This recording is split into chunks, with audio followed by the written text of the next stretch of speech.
They say every life has a price. On a rain-soaked frontier night in 1867, Eliza Monroe learned hers was $300. $300 for a woman who'd just given birth in chains. $300 for a mother whose child's first cries mixed with the jeers of drunken men. $300. And the quiet voice of a stranger who changed everything. This is the story of a woman sold like cattle, a cowboy who saw her humanity, and the brutal fight for freedom that followed.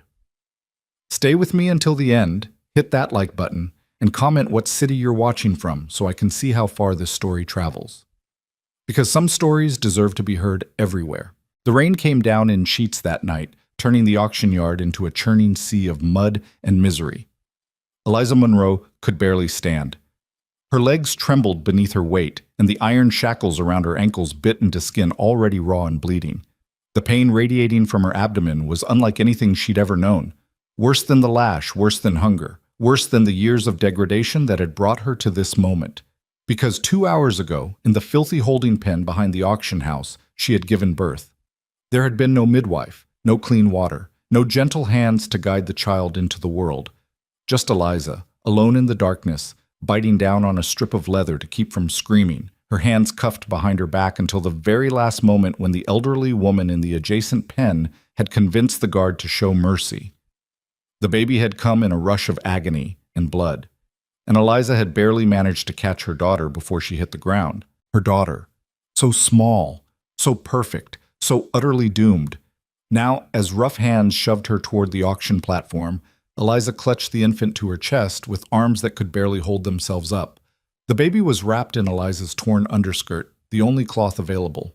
Blood still soaked through Eliza's dress, leaving a dark trail in the mud behind her. "Get up there, girl!" The auctioneer's assistant, a gap-toothed man named Roscoe, grabbed her arm and hauled her forward. Eliza's vision swam. Her knees buckled, but Roscoe caught her roughly, his fingers digging into her flesh. "Don't you dare fall! Mr. Pettigrew wants premium price for you, and he ain't gonna get it if you collapse." Premium price. The word should have made Eliza laugh, if she'd had the strength for it. Premium price for a woman who'd been worked half to death on the Pettigrew plantation, who'd been starved and beaten and used in ways she tried desperately not to remember. Premium price for someone who might not survive the night. The platform rose before her, slick with rain, illuminated by torches that sputtered and smoked in the downpour. Beyond it, a crowd of perhaps 40 men waited, their faces shadowed beneath wide-brimmed hats and upturned collars. Eliza had been to enough auctions to know what she'd see in those faces. Calculation, greed, lust, indifference. Never compassion, never humanity. Roscoe shoved her up the steps. Eliza's foot slipped on the wet wood and she went down hard on one knee, her body instinctively curling around the baby to protect her from the impact. Pain exploded through her pelvis. A cry escaped her lips before she could stop it. The crowd laughed. "Clumsy one, ain't she?" someone called out. "Maybe she's drunk," another voice added, prompting more laughter. Eliza forced herself upright, her jaw clenched so tight her teeth ached. Don't show them weakness. Don't let them see you break. She'd learned that lesson years ago, during her first auction, when she was just 16 and still foolish enough to cry. Tears only made the men bid higher. Tears meant you were breakable, trainable, controllable. The auctioneer, a portly man with mutton chops and a voice like gravel, stepped forward and raised his hands for silence. "Gentlemen, gentlemen, we have a special offering tonight. This here is Eliza, property of Mr. Augustus Pettigrew of the Pettigrew estate, 24 years of age, healthy and strong." "She don't look strong," someone interrupted. "She looks half dead." "Temporary condition," the auctioneer countered smoothly. "As you can see, she's just produced a fine, healthy child, which proves her fertility and confirms her value as breeding stock." Breeding stock. Eliza's stomach turned. The baby stirred against her chest, making small mewing sounds. "The child ain't included in the sale," the auctioneer continued. "Mr. Pettigrew will retain ownership of the infant. However, he's willing to negotiate a separate price for those interested in keeping mother and child together." A separate price. Of course. Eliza's arms tightened around her daughter. She'd known this was coming, had known since the moment she realized she was pregnant that any child of hers would be property, would be sold, would be torn from her arms eventually. But knowing hadn't prepared her for the reality of it. Nothing could have prepared her for this. "Let's start the bidding at $100, the auctioneer announced. Silence. The rain drummed on the platform roof, a steady percussion that filled the absence of voices. The auctioneer's smile faltered. "Gentlemen, I assure you, this is a fine specimen. Once she's recovered from childbirth, she'll be—" "She's bleeding all over your platform, Harris," a voice called out. "How do we know she ain't dying?" "She survived childbirth, didn't she? That's proof enough of her constitution." More silence. Eliza swayed on her feet, barely hearing the exchange. The world had narrowed to the small, warm weight in her arms, the rapid beating of her own heart, and the cold certainty that these were her daughter's last moments in her embrace. $50, someone finally offered, his tone bored. $50? The auctioneer looked personally offended. "Gentlemen, this woman is worth far more than—" "60, another voice cut in. "75. 80. The bidding continued, but it was lackluster, reluctant.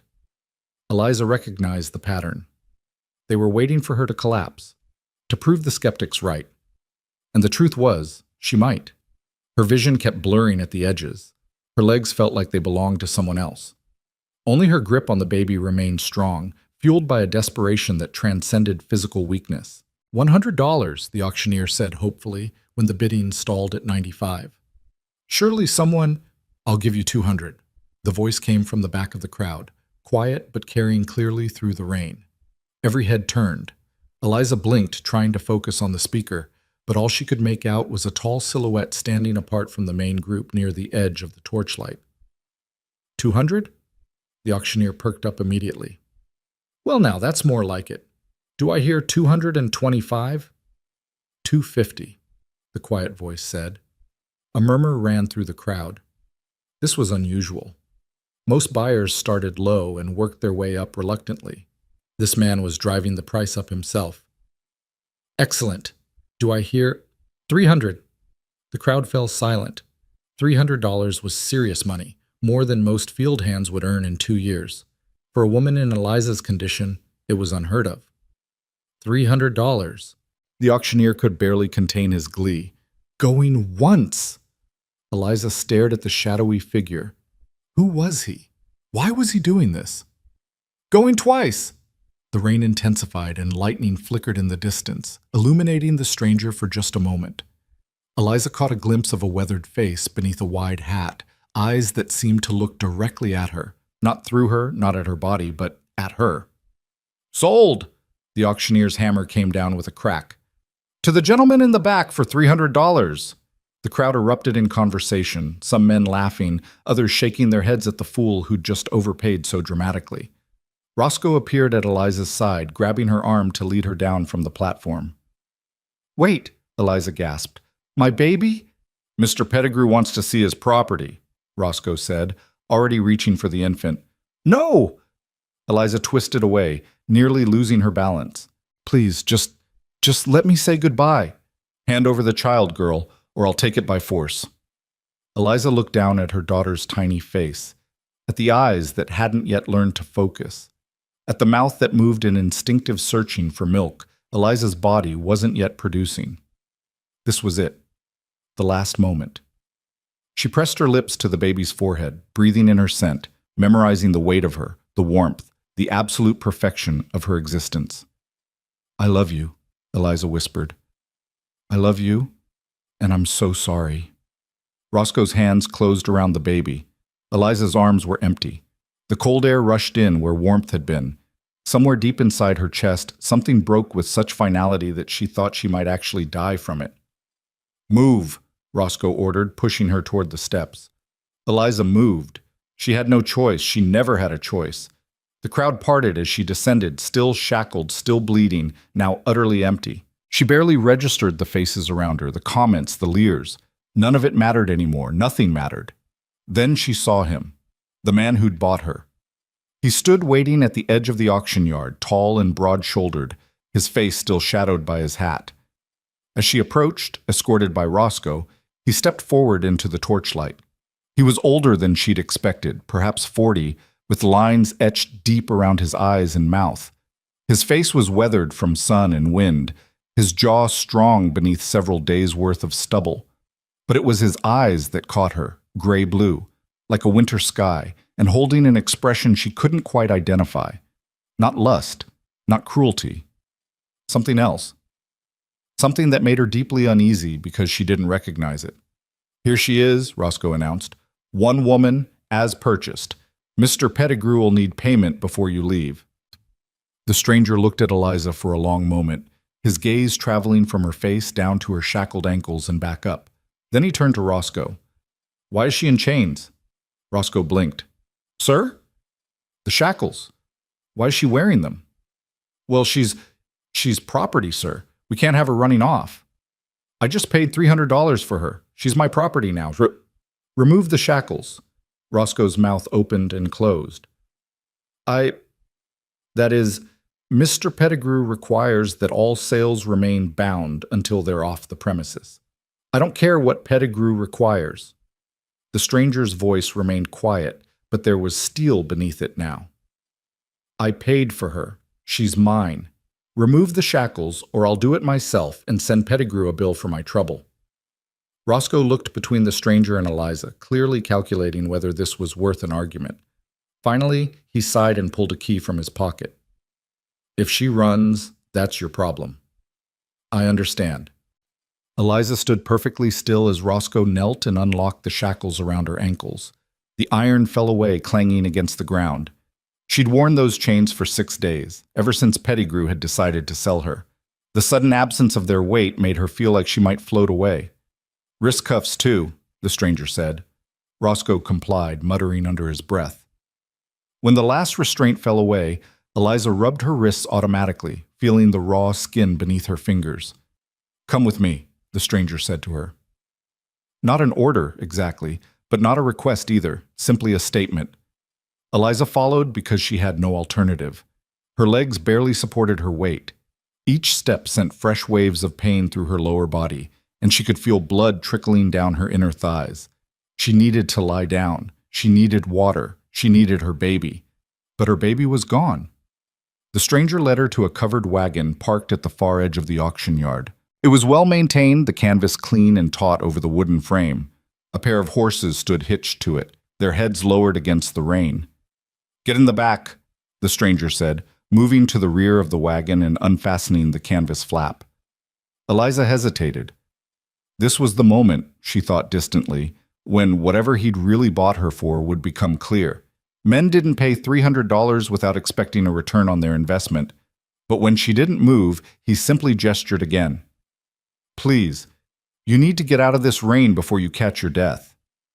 Slowly, painfully, Eliza climbed into the wagon. The interior was dry and relatively clean, containing several crates and barrels, some coiled rope, and a pile of blankets. The stranger climbed in behind her, and Eliza tensed, her heart hammering. He moved past her to one of the crates and opened it, pulling out a folded piece of canvas. "Lie down," he said, spreading it over the wagon bed. "On this. It'll keep the blood from soaking into the wood." Eliza stared at him. "You need to rest," he continued, his tone matter of fact. "And I need to examine you to make sure you're not bleeding internally. I've delivered cattle and horses through difficult births. Human anatomy isn't so different." You want to examine me?" Eliza's voice came out as barely more than a whisper. "I want to make sure you're not dying," he corrected. "There's a difference." He pulled out another crate, this one containing what looked like medical supplies, clean cloth, a bottle of something clear, a needle, and thread. "I won't touch you more than necessary, and I'll explain everything I'm doing before I do it. But we need to stop that bleeding, and we need to do it now. Understood?" Eliza nodded slowly. She didn't understand any of this, but she was too exhausted and in too much pain to argue. She lowered herself onto the canvas, trying not to cry out, as her body protested the movement. The stranger, her owner, she reminded herself bitterly, moved around the wagon with practiced efficiency, lighting a small lantern that cast warm light over the interior. "I'm going to raise your skirt," he said, not looking at her face, just enough to see the source of the bleeding. Then I'm going to clean the area with this. He held up the bottle. It's going to hurt, but it'll prevent infection. True to his word, he explained each step before performing it. He was neither rough nor unnecessarily gentle, his hands impersonal and efficient. Eliza stared at the canvas ceiling, focusing on breathing through the pain as he worked. You're torn, he said after a moment. Not badly, but enough to need stitches. The bleeding is heavy but not critical. You'll survive this. Eliza said nothing. Survival had never been the question. The question was whether survival was worth it.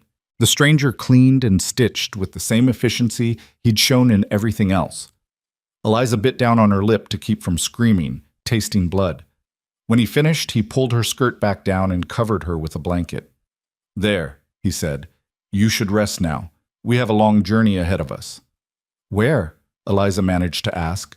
My ranch. 3 days' ride from here, up in the high country. 3 days. 3 days away from the only place that might hold her daughter. Panic surged through Eliza's exhaustion. My baby. I know, he said quietly. He moved to sit near the wagon opening, his back to her, giving her privacy. I asked about her. And? Pettigrew already sold her, to a couple heading east. They left an hour ago. The words hit Eliza like a physical blow. Already sold. Already gone. She'd known it would happen, had known from the moment of her daughter's birth, but knowing and experiencing were two different things. Did they? Eliza's voice broke. Did they seem kind? The stranger was quiet for a long moment. I don't know, he finally admitted. I'm sorry. Eliza closed her eyes, hot tears sliding down her temples into her hair. She wanted to scream, to rage, to tear the world apart with her bare hands. But she had no strength for any of it, so she just lay there, trembling, while grief consumed her from the inside out. What's your name? The stranger asked after a while. Eliza. Her voice sounded hollow. Eliza Monroe. Eliza Monroe, he repeated, as if testing the weight of it. I'm Caleb Holt. She didn't respond. What was there to say? Nice to meet you. Thank you for purchasing me. The entire situation was so absurd, so horrific, that social niceties seemed meaningless. I'm going to settle the bill with Pettigrew, Caleb said, standing. Then we'll leave. Try to rest. He dropped from the wagon and disappeared into the rain, leaving Eliza alone with her thoughts and her grief. Rest. As if rest were possible. As if she could close her eyes and not see her daughter's face. As if the absence in her arms didn't scream louder than any sound. But her body, pushed far beyond its limits, had other ideas. Despite everything, Eliza felt her eyes growing heavy. The pain medication Caleb had given her, she hadn't even noticed him administering it, was pulling her down into darkness. Her last conscious thought before sleep claimed her was a question. What kind of man pays $300 for a woman he doesn't intend to use? What? When Eliza woke, the wagon was moving. The rocking motion sent fresh waves of pain through her body, but it was bearable now, dulled by whatever medicine Caleb had given her. Pale morning light filtered through the canvas, telling her that hours had passed. The rain had stopped. She pushed herself upright slowly, biting back a groan. Every muscle in her body ached. The stitches pulled uncomfortably, and her breasts had begun to swell with milk her daughter would never drink. The thought brought fresh tears, but Eliza blinked them back. She'd cried enough. Tears changed nothing. You're awake. Eliza looked toward the front of the wagon. Caleb sat on the driver's bench, his back visible through the gap in the canvas. He hadn't turned around. How long was I asleep? Eliza asked. About 6 hours. We're maybe 20 miles from the auction yard. I wanted to put some distance between us and Pettigrew's territory before stopping. Why? Caleb was quiet for a moment, the reins loose in his hands as the horses plodded steadily forward. Because men like Pettigrew sometimes change their minds about sales, especially when they're drunk and angry. I wanted to make sure we were well clear before he had time for regrets. Eliza absorbed this. You think he might come after me? I think it's better to be cautious. She considered this, then asked the question that had haunted her brief sleep. Why did you buy me? I needed help at the ranch. There are easier ways to get help than spending $300 at an auction. Probably. So why? Caleb sighed, and for the first time, Eliza heard weariness in his voice. Because you looked like you needed someone too. The simplicity of the answer left Eliza speechless. She waited for the rest, the conditions, the expectations, the debt she would now owe. But Caleb said nothing more, just kept his attention on the road ahead. Finally, Eliza spoke again. What do you expect from me? Expect? You paid $300. That's a lot of money. You must want something in return. Caleb was quiet for so long that Eliza thought he might not answer. Then, I expect you to heal, to eat, to regain your strength. After that, if you're willing, I could use help with the household tasks and maybe the garden. I'm not much for cooking or cleaning, and the ranch has gotten away from me in those areas. But that's optional. If you'd rather not, I won't force you. Optional, Eliza repeated flatly. Nothing is optional when you're property. You're not property. You own me. By law, I'm property. Law and morality aren't always the same thing. Caleb's voice hardened slightly. I don't believe in slavery, Eliza. I never have. What I did last night, buying you, it goes against everything I stand for. But I couldn't walk away and leave you there. So you bought me to… what? Free me? Eventually, yes. But freedom papers take time to process, especially out here on the frontier. And in the meantime, you need somewhere safe to recover. My ranch can be that place. No strings attached. Eliza wanted to believe him. She wanted it so badly that it terrified her, because hope was the cruelest thing you could give someone who'd learned to live without it. I don't believe you, she said. I don't blame you. Caleb shifted on the bench. I wouldn't believe me either, in your position. All I can do is show you through my actions. Time will prove whether I'm telling the truth. The wagon rolled on, wheels creaking, horses snorting occasionally. Eliza lay back down, staring at the canvas ceiling, trying to reconcile the impossible situation she'd found herself in. Can I ask you something? She said after a while. Of course. At the auction, you bid against yourself. You drove the price up when no one else was bidding. Why? Caleb chuckled, a dry sound. I was angry. Those men were talking about you like you were livestock, making jokes while you stood there bleeding and holding your newborn. I wanted to make them see, to make everyone see, that you were worth more than their contempt. So I paid more than you were worth on paper, to prove a point. What point? That human dignity isn't measured in dollars. Eliza closed her eyes, overwhelmed by the strangeness of it all. This man, this stranger, had spent a fortune to buy her freedom in the name of dignity. It made no sense. People didn't do things like that. There had to be an angle, a hidden purpose. But as the hours passed and Caleb made no move toward her, no demands, no hints of expectation, Eliza began to wonder if perhaps, impossibly, he might actually mean what he said. They stopped at midday to rest the horses. Caleb helped Eliza from the wagon with careful, impersonal hands, then busied himself with tending to the animals while she saw to her personal needs in the privacy of some bushes. Her body protested every movement, but the pain was manageable now, a constant ache rather than the searing agony of the previous night. When she returned to the wagon, Caleb had laid out a simple meal: bread, cheese, dried meat, and water from a canteen. Eat, he said simply, then moved away to give her space. Eliza ate mechanically, tasting nothing. The food sat heavy in her stomach, but she forced it down anyway.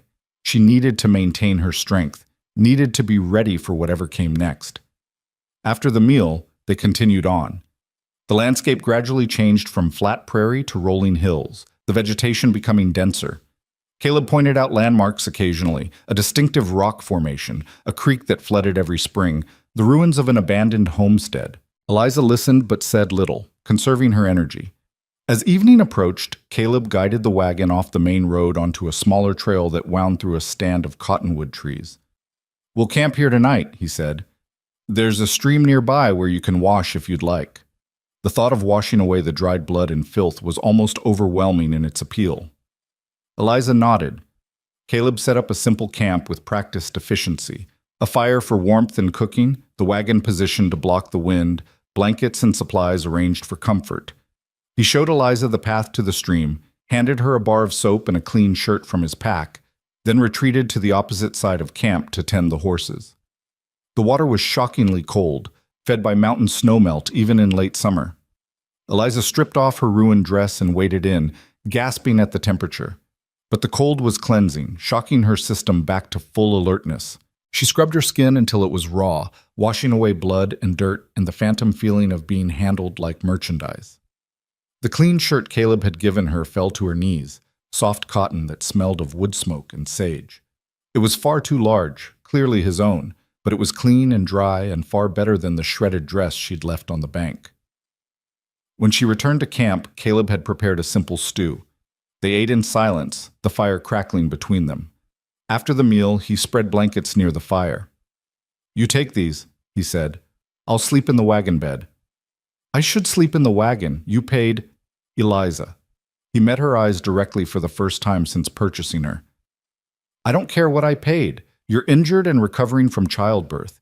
You get the better sleeping arrangement. That's not negotiable." She wanted to argue but found she lacked the energy, so she simply nodded and lay down, wrapping herself in the blankets. They smelled like him, leather and horses, and something indefinable but not unpleasant. The fire was warm, her stomach was full, her body was clean. She should have felt relief, but all she felt was the crushing absence where her daughter should have been. "Caleb?" she said into the darkness. "Yes?" "Do you have children?" Long silence. Then, "I did. A son. He died 3 years ago. Fever took him in the winter." "I'm sorry." "So am I." More silence. Then Caleb spoke again, his voice rough. "I know what it's like, Eliza, to have your child torn away from you. Maybe not in the same way, but I know the grief. It doesn't go away, but it does become bearable. Eventually." Tears slipped down Eliza's cheeks, hot against her cold skin. She didn't even have a name. "Then give her one. Even if she never knows it, you can carry it with you. Remember her by it." Eliza thought about this, turning it over in her mind. Finally, she whispered, "Grace. Her name is Grace." "Grace," Caleb repeated softly. "It's a beautiful name." Eliza closed her eyes, picturing her daughter's face. Grace. Yes. She would hold that name in her heart, a small light against the darkness. It wasn't enough, would never be enough, but it was something. The fire burned lower. The stars emerged overhead, brilliant and indifferent, and somewhere between grief and exhaustion, Eliza finally slept. A deep, dreamless sleep that carried her through the night into whatever tomorrow might bring. When she woke, sunlight was streaming through the trees, and Caleb was already breaking camp. He looked up at her stirring and offered a slight nod. "Morning. How are you feeling?" Eliza took inventory of her body. Sore, yes. Tender in places. But stronger than yesterday. "Better. Good. We'll reach the ranch by tomorrow evening if we make decent time. The roads get rougher from here, but the horses are fresh." They fell into the rhythm of travel, stopping periodically to rest the horses, eating simple meals, covering ground steadily. Caleb didn't press for conversation, and Eliza appreciated the quiet. She was still processing everything, still trying to understand this strange new reality. By evening of the second day, they'd climbed into foothills dotted with pine and aspen. The air was cooler here, cleaner, with a bite that promised autumn wasn't far off. They camped beside a clear-running creek that burbled over smooth stones. After dinner, as twilight settled over the landscape, Eliza finally voiced the question that had been building in her mind all day. "What happens when we reach your ranch?" Caleb looked up from the fire he'd been stoking. "What do you mean?" "I mean, what exactly are you expecting from me? You said I could help with household tasks, but you also said it was optional. So what's my role? What am I supposed to be?" Caleb set down the stick he'd been using as a poker and sat back, considering his words carefully. "You're supposed to be whatever you choose to be, Eliza. If you want to help around the ranch, I'll appreciate it. If you want to rest and heal and do nothing else for months, that's fine too. If you eventually want to leave, once we've sorted out your legal status, I'll help you get wherever you want to go." "That's not how this works," Eliza said, frustration creeping into her voice. You don't spend $300 on someone and then give them complete freedom. I do. Why? What are you getting out of this? Caleb met her gaze steadily. The knowledge that I helped someone who needed help. That's enough. That's insane. Maybe. A slight smile crossed his face. Or maybe I'm just tired of living in a world where we treat people like commodities. Maybe I wanted to do one thing, just one thing that pushed back against that system. Eliza shook her head, still not quite believing. You could have done that without spending a fortune. Could I? If I'd left you on that platform, you would have sold for $95 to some farmer who saw you as breeding stock. Your daughter was already lost to you, but at least I could make sure her mother had a chance at something better. The mention of Grace sent a fresh spike of pain through Eliza's chest. She looked away, blinking back tears.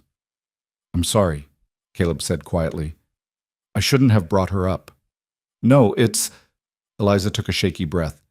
It's fine. She's gone. I need to accept that. But acceptance and moving on are two different things.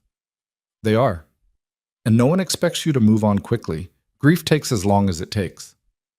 They sat in silence for a while, watching the fire burn. Finally, Eliza spoke again. I'll help with the household tasks, and the garden, if you have one. Not because I owe you, though I do, but because I need something to occupy my mind. Idleness will kill me faster than any injury. Caleb nodded. Fair enough, but the moment it becomes too much, you stop. Agreed? Agreed. That seemed to settle something between them. The tension that had been building eased slightly, replaced by a tentative understanding. Eliza wasn't naive enough to trust completely. Trust had to be earned, and Caleb Holt had only had 2 days to earn it. But she was willing to give him the benefit of the doubt. For now. The next day dawned clear and cool. They broke camp early and pushed on into increasingly rugged terrain. The trail narrowed, winding through dense forest and across rocky slopes. Caleb handled the wagon with skill, navigating obstacles that would have daunted a less experienced driver. Around mid-afternoon, they crested a ridge, and Caleb pulled the horses to a stop. There, he said, pointing. Eliza followed his gaze and saw, nestled in a broad valley below, a ranch. It was modest but well-maintained. A sturdy-looking house, a barn, several outbuildings, and extensive fencing that enclosed pastures dotted with cattle. Smoke rose from the house's chimney, a thin trail against the blue sky. Home, Caleb said simply. Home. The word felt foreign to Eliza. She'd never had a home, not really, just places she'd been kept, places she'd worked, places she'd survived. Could this place be different? They descended into the valley as the sun began its slide toward the western peaks. By the time they reached the ranch house, long shadows stretched across the yard. Caleb helped Eliza down from the wagon, and she stood for a moment, taking it all in. The house was larger than it had appeared from the ridge, 2 stories, with a wide porch wrapping around the front. The barn was substantial, clearly built to withstand harsh winters. Everything spoke of care and attention, of a man who took pride in his work. Let me show you inside, Caleb said, carrying her small bundle of belongings, which consisted only of the clean shirt and a few items he'd bought for her at a trading post they'd passed. The interior of the house was clean but Spartan. A main room served as kitchen and living area, with a large stone fireplace dominating one wall. Sturdy furniture, a table, chairs, a rocking chair, occupied the space. Doors led to other rooms, and a staircase climbed to the second floor. There are 3 bedrooms upstairs, Caleb said. You can take your pick of the 2 smaller ones. My room is the one at the end of the hall. The door stays closed, and you're welcome to do the same with yours. Eliza nodded, looking around. It's nice. It's functional. I'm not much for decoration. He set her bundle on the table. Why don't you rest while I tend to the horses and unload the wagon? Dinner will be simple tonight. I'm too tired for anything elaborate. I can cook, Eliza offered. You can barely walk. Rest. That's an order. Eliza bristled at the word order, but saw the slight smile playing at the corner of Caleb's mouth and realized he was being intentionally ironic. An order to rest. It was absurd enough to be almost funny. Fine, she said, but tomorrow I start earning my keep. We'll see how you feel tomorrow. Caleb headed outside, leaving Eliza alone in the house. She climbed the stairs slowly, her body protesting each step. The first bedroom she checked was small but comfortable, with a real bed, an actual bed with a mattress and pillows and quilts. Eliza stared at it in disbelief. She couldn't remember the last time she'd slept on anything softer than a wooden pallet. She sat on the edge of the bed tentatively, half expecting it to collapse, or for someone to rush in and tell her she had no right to such luxury. But the bed held, and no one came. Slowly, carefully, Eliza lay back, her head sinking into the pillow. The quilt smelled of lavender and sunshine. The mattress cradled her aching body. And for the first time in years, for the first time since Grace's birth, Eliza felt something that might have been the distant cousin of safety. It wouldn't last. She knew that. Nothing good ever lasted. But for this moment, in this room, in this strange house belonging to a strange man who claimed to want nothing from her, Eliza allowed herself to simply rest. Outside, she could hear Caleb moving around, unhitching the horses, the familiar sounds of ranch work. Inside, the house settled around her with small creaks and sighs. Eliza closed her eyes, her hand unconsciously moving to her empty abdomen where Grace had once grown. "I'm still here," she whispered to the absent child. "I'm still here, and I'll remember you every day. I promise." The light faded from the window. The house grew quiet, and Eliza Monroe, sold and bought and freed in the space of 3 days, allowed herself to hope, just a little, that maybe, impossibly, things could be different here. Maybe she could be different here. Maybe this was the beginning of something other than survival. Maybe. The first morning at the ranch, Eliza woke to sunlight streaming through unfamiliar windows and the sound of a rooster crowing in the distance. For a confused moment, she didn't know where she was. Then memory crashed back. The auction, the journey, Caleb Holt, and the strange new existence that felt more like a fever dream than reality. She sat up slowly, testing her body's limits. The pain had diminished to a dull ache, and the bleeding had slowed considerably. Her breasts were swollen and tender, milk still coming in for a baby who would never nurse. Eliza pressed her hands against them, willing the pain to be physical only, but it radiated straight to her heart where Grace's absence lived like an open wound. A soft knock at the door startled her. "Eliza, you awake?" Caleb's voice, careful and respectful. "Yes. I've made breakfast. When you're ready, come down. No rush." She heard his footsteps retreat down the hallway. Eliza looked around the room, at the simple dresser, the wash basin with fresh water, the clean towel folded beside it. Someone had placed these things here while she slept. Caleb, she realized. A man who owned her but knocked on her door and gave her time and space and privacy. It made no sense. Eliza washed her face and hands, then made her way downstairs. The kitchen smelled of coffee and frying bacon, scents so normal and domestic that they seemed to belong to someone else's life. Caleb stood at the stove, his back to her, spatula in hand. "Sit," he said without turning around. "Eggs will be ready in a minute." Eliza sat at the table watching him work. He moved with the easy competence of someone long accustomed to caring for himself. When he set a plate before her, eggs, bacon, fresh bread with butter, she stared at it. "Something wrong?" he asked. "This is a lot of food. You need to rebuild your strength. Eat." Eliza picked up her fork, then hesitated. "Aren't you eating?" "Already did. I've been up since dawn." He poured her coffee, added cream without asking if she wanted it, and set the cup beside her plate. "I have work to do in the north pasture today. Fence needs mending before the cattle break through. You're welcome to come along if you're feeling up to it, or you can stay here and rest. Your choice." That word again. Choice. Eliza took a bite of eggs, chewing slowly.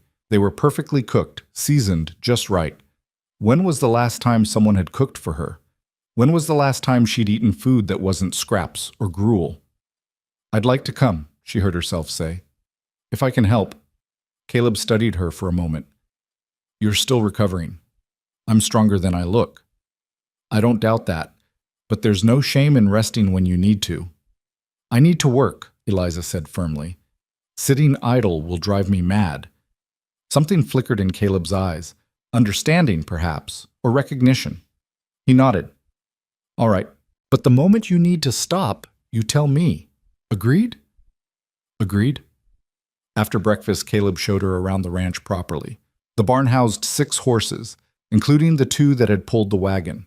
There were chickens in a coop, pigs in a pen, and 2 milk cows in a small paddock near the house. The cattle, maybe 200 head, Caleb estimated, grazed in the larger pastures beyond. "It's a lot for one man," Eliza observed. "It is. I had help until last spring, a couple of ranch hands who worked the place with me, but one got married and moved to town, and the other headed to California chasing gold rumors." Caleb shrugged. "I've been managing alone since then, but it's getting harder. Why I mentioned needing help." They loaded tools and fence posts into a small wagon hitched to a single horse, then set out across the property. The morning was cool and clear, the kind of day that made Eliza understand why people spoke of the West with such longing. Wide open spaces, clean air, mountains rising in the distance like sentinels watching over the valley. The broken fence was about a mile from the house, where several posts had rotted through and the wire sagged dangerously low. Caleb set to work digging out the old posts while Eliza gathered the tools and materials he needed, anticipating what he'd ask for before he spoke. They fell into an easy rhythm, and Eliza found herself relaxing despite her wariness. "You've done this before," Caleb commented as she handed him the post-hole digger at exactly the right moment. "Farm work, mostly. I was raised on a plantation in Missouri before—" She trailed off, not wanting to finish that sentence. "Before you were sold." "Yes." Caleb drove a new post into the ground with strong, steady strikes. "How old were you?" 16. My mother died of fever, and the plantation owner sold off anyone who wasn't directly profitable. I ended up in a textile mill in Tennessee for 2 years, then a household in Arkansas, then—" She shrugged. "Pettigrew bought me 3 years ago, said he needed workers for his fields." "And the father of your child?" Eliza's hand stilled on the wire she was uncoiling. "There was no father, not in any way that matters." Caleb looked at her sharply, reading the truth in her careful non-answer. His jaw tightened, but he only said, "I'm sorry." They worked in silence for a while. Eliza appreciated that he didn't press for details, didn't offer empty platitudes. He simply acknowledged her pain and moved on, giving her the dignity of privacy. By midday, they'd replaced 4 posts and restrung the wire. Eliza's body was protesting, the stitches pulling uncomfortably, but she refused to stop. The physical labor was cleansing somehow, burning away some of the helpless fury that had been building inside her since Grace's birth. Caleb finally called a halt when he noticed her favoring her left side. "That's enough for today. We'll finish the rest tomorrow." "I can keep going." "I know you can, but you shouldn't." He started packing up the tools. "Besides, I'm hungry. Let's head back." Lunch was simple: cold meat, cheese, bread, and apples from the cellar. They ate on the porch, watching the cattle graze in the distance. Eliza found herself studying Caleb when he wasn't looking, trying to understand this man who defied everything she'd learned about how the world worked. "Can I ask you something?" she said finally. "Of course." "Why do you live out here alone? A man like you, with property and means. You could have a wife, a family." Caleb was quiet for a long moment, his gaze distant. "I did have a family. My wife Sarah and our son Thomas. We built this ranch together, planned to raise him here, maybe have more children." He paused, his voice roughening. "Sarah died giving birth to our second child. The baby didn't survive either. Thomas was only 5. And then 3 years ago, fever took him too, like I told you before. After that—" He shrugged. "I couldn't seem to move forward. Couldn't imagine bringing someone new into this house, into the life Sarah and I had built. So I stayed alone." Eliza absorbed this, understanding now some of what drove him. "I'm sorry for your losses." "And I'm sorry for yours." He met her eyes. "We're both survivors, Eliza, both trying to figure out how to keep living when the people we love are gone." The observation struck too close to the bone. Eliza looked away, blinking back unexpected tears. "Grace isn't dead." "No, but she's lost to you, which is its own kind of grief." "Do you think—" Eliza's voice caught. "Do you think I'll ever see her again?" Caleb was quiet, and she appreciated that he didn't offer false hope. "I don't know. The frontier is vast, and people move around constantly. But I'll tell you this. If there's ever any way to find her, any trail to follow, I'll help you follow it. That's a promise." Eliza nodded, not trusting herself to speak. They sat in silence for a while, two people bound by loss, watching the afternoon shadows lengthen across the valley. The days that followed established a pattern. Eliza woke early, helped Caleb with breakfast, then worked alongside him on ranch tasks. She fed chickens, collected eggs, milked cows, weeded the sadly neglected vegetable garden behind the house. She cleaned and cooked and mended, throwing herself into domestic tasks with an intensity that kept the grief at bay during daylight hours. Caleb never demanded her help, never expected it, which somehow made Eliza want to give it more freely. He treated her like a partner rather than property, asking her opinion on ranch decisions, listening when she spoke, respecting her boundaries. When she needed space, he gave it. When she needed company, he provided it without being asked.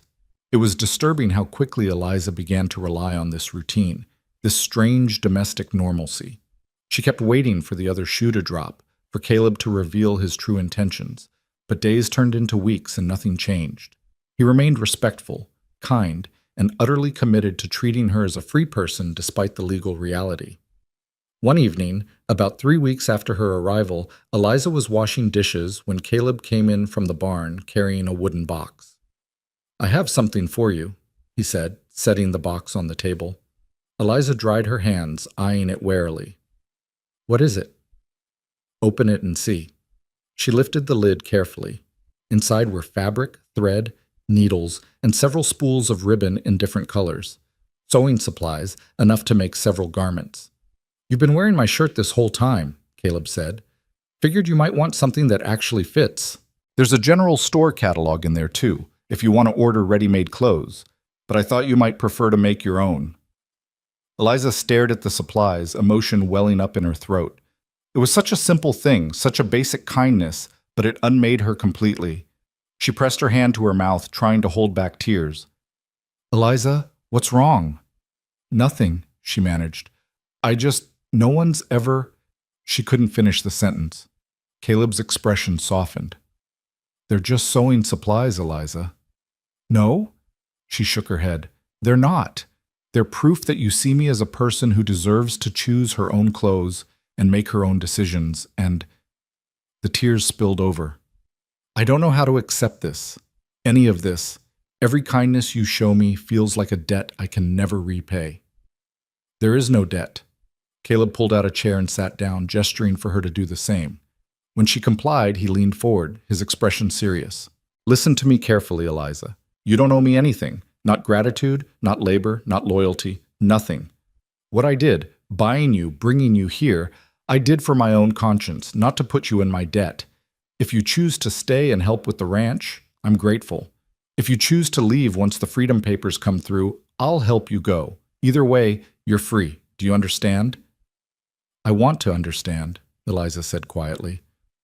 "But it's hard to believe. My whole life, every kindness has come with a price. Every gift has been a chain in disguise. Not this time." They sat in silence, the evening light fading through the windows. Finally, Eliza reached out and touched the fabric in the box, feeling its texture. "Thank you," she said softly. "For the supplies. For everything." Caleb nodded, standing. "You're welcome. Now, I'm going to check on the horses one more time before bed. Take your time looking through that." After he left, Eliza pulled out the fabric, a practical calico print in deep blue, soft cotton in cream, and heavier material for work dresses. There was even a length of fine lawn that could be made into undergarments. Caleb had thought of everything, which meant he'd paid attention to what she needed. The realization was both touching and unsettling. That night, Eliza lay awake in her bed, listening to the house settle around her. Down the hall, she could hear Caleb moving around in his room, the floorboards creaking under his weight. She thought about what he'd said, about there being no debt. Could it really be that simple? Could she truly be free here? Free to choose? Free to leave if she wanted? The problem was, she was starting to realize she didn't want to leave. Not yet. Maybe not ever. And that terrified her more than anything else. The next day brought an unexpected visitor. Eliza was working in the garden when she heard hoofbeats approaching. She looked up to see a rider cresting the hill, A man in his 50s with silver hair and a marshal's badge glinting on his chest. Eliza's blood ran cold. Lawmen meant trouble. They always did. Caleb emerged from the barn, wiping his hands on his pants. Marshal Dawson, this is a surprise. Holt! The marshal dismounted, his eyes scanning the property before landing on Eliza. Heard you made an interesting purchase a few weeks back. Wanted to see for myself. News travels fast. It does when you spend $300 at a frontier auction. Dawson's gaze remained fixed on Eliza. That her? Eliza stood frozen, her hands clenching in the folds of her borrowed shirt. This was it. This was where Caleb's true intentions would be revealed. The lawman would take her back, or Caleb would assert his ownership, or, her name is Eliza Monroe, Caleb said calmly. And yes, she's staying here while we process her freedom papers. Dawson's eyebrows rose. Freedom papers? Holt, you do know that slavery is still legal in these territories? I'm aware. I'm also aware that I have the right to free anyone I own, provided the paperwork is properly filed. Which can take months, years even. Then it takes years. Caleb's voice hardened. But it will happen. The marshal studied them both for a long moment. Then he surprised Eliza by smiling. Relax, both of you. I'm not here to cause trouble. Actually, I'm here to help. Help how? Caleb asked cautiously. You're not the only one who thinks this whole system is rotten, Holt. I've been looking for ways to speed up the manumission process for cases like this. And I think I found one. He pulled a folded document from his saddlebag. This is a territorial exemption form.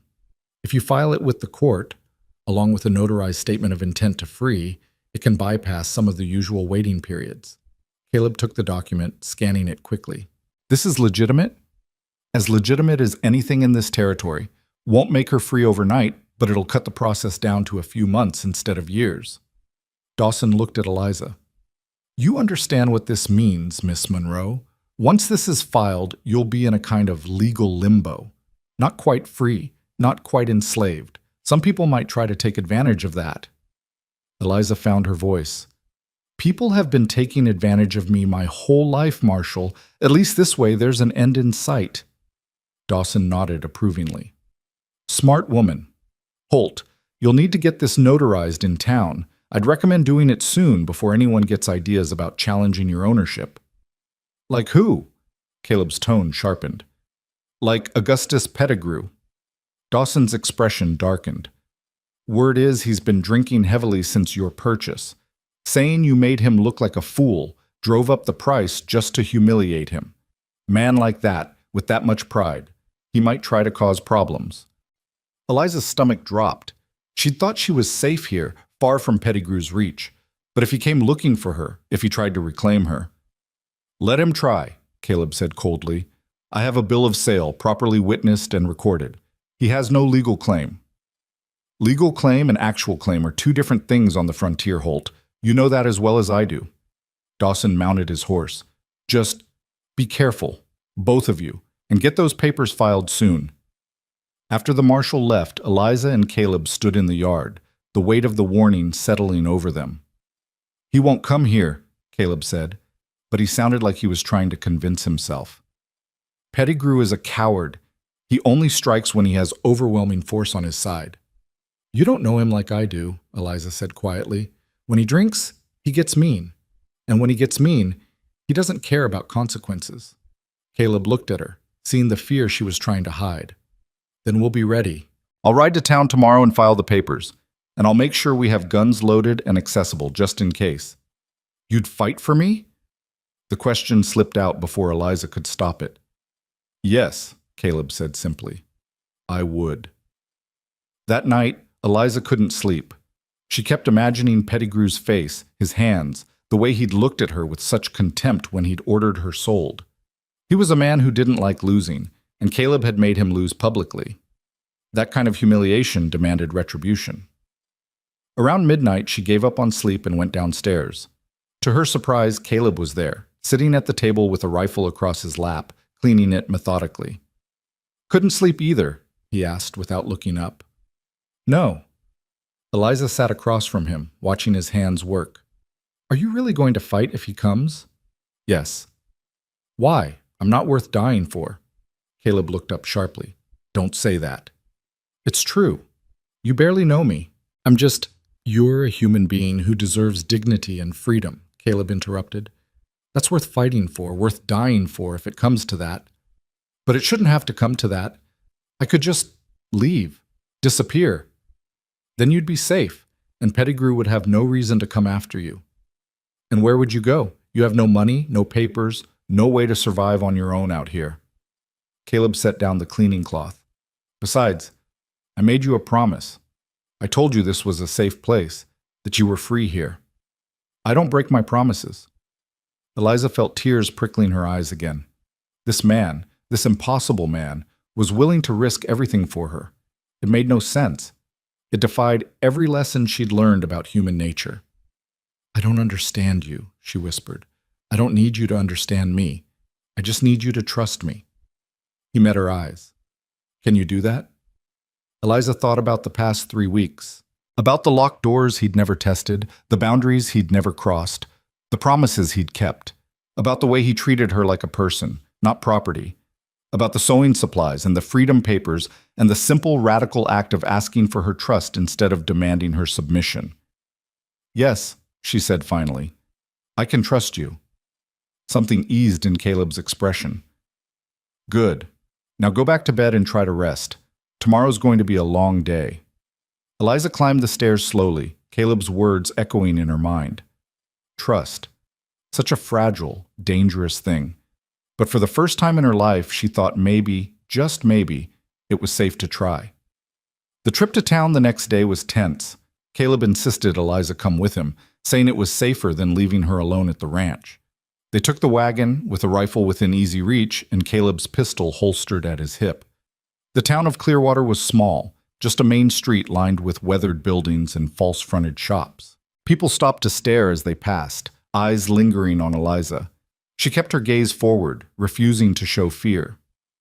The courthouse was a squat brick building at the end of the street.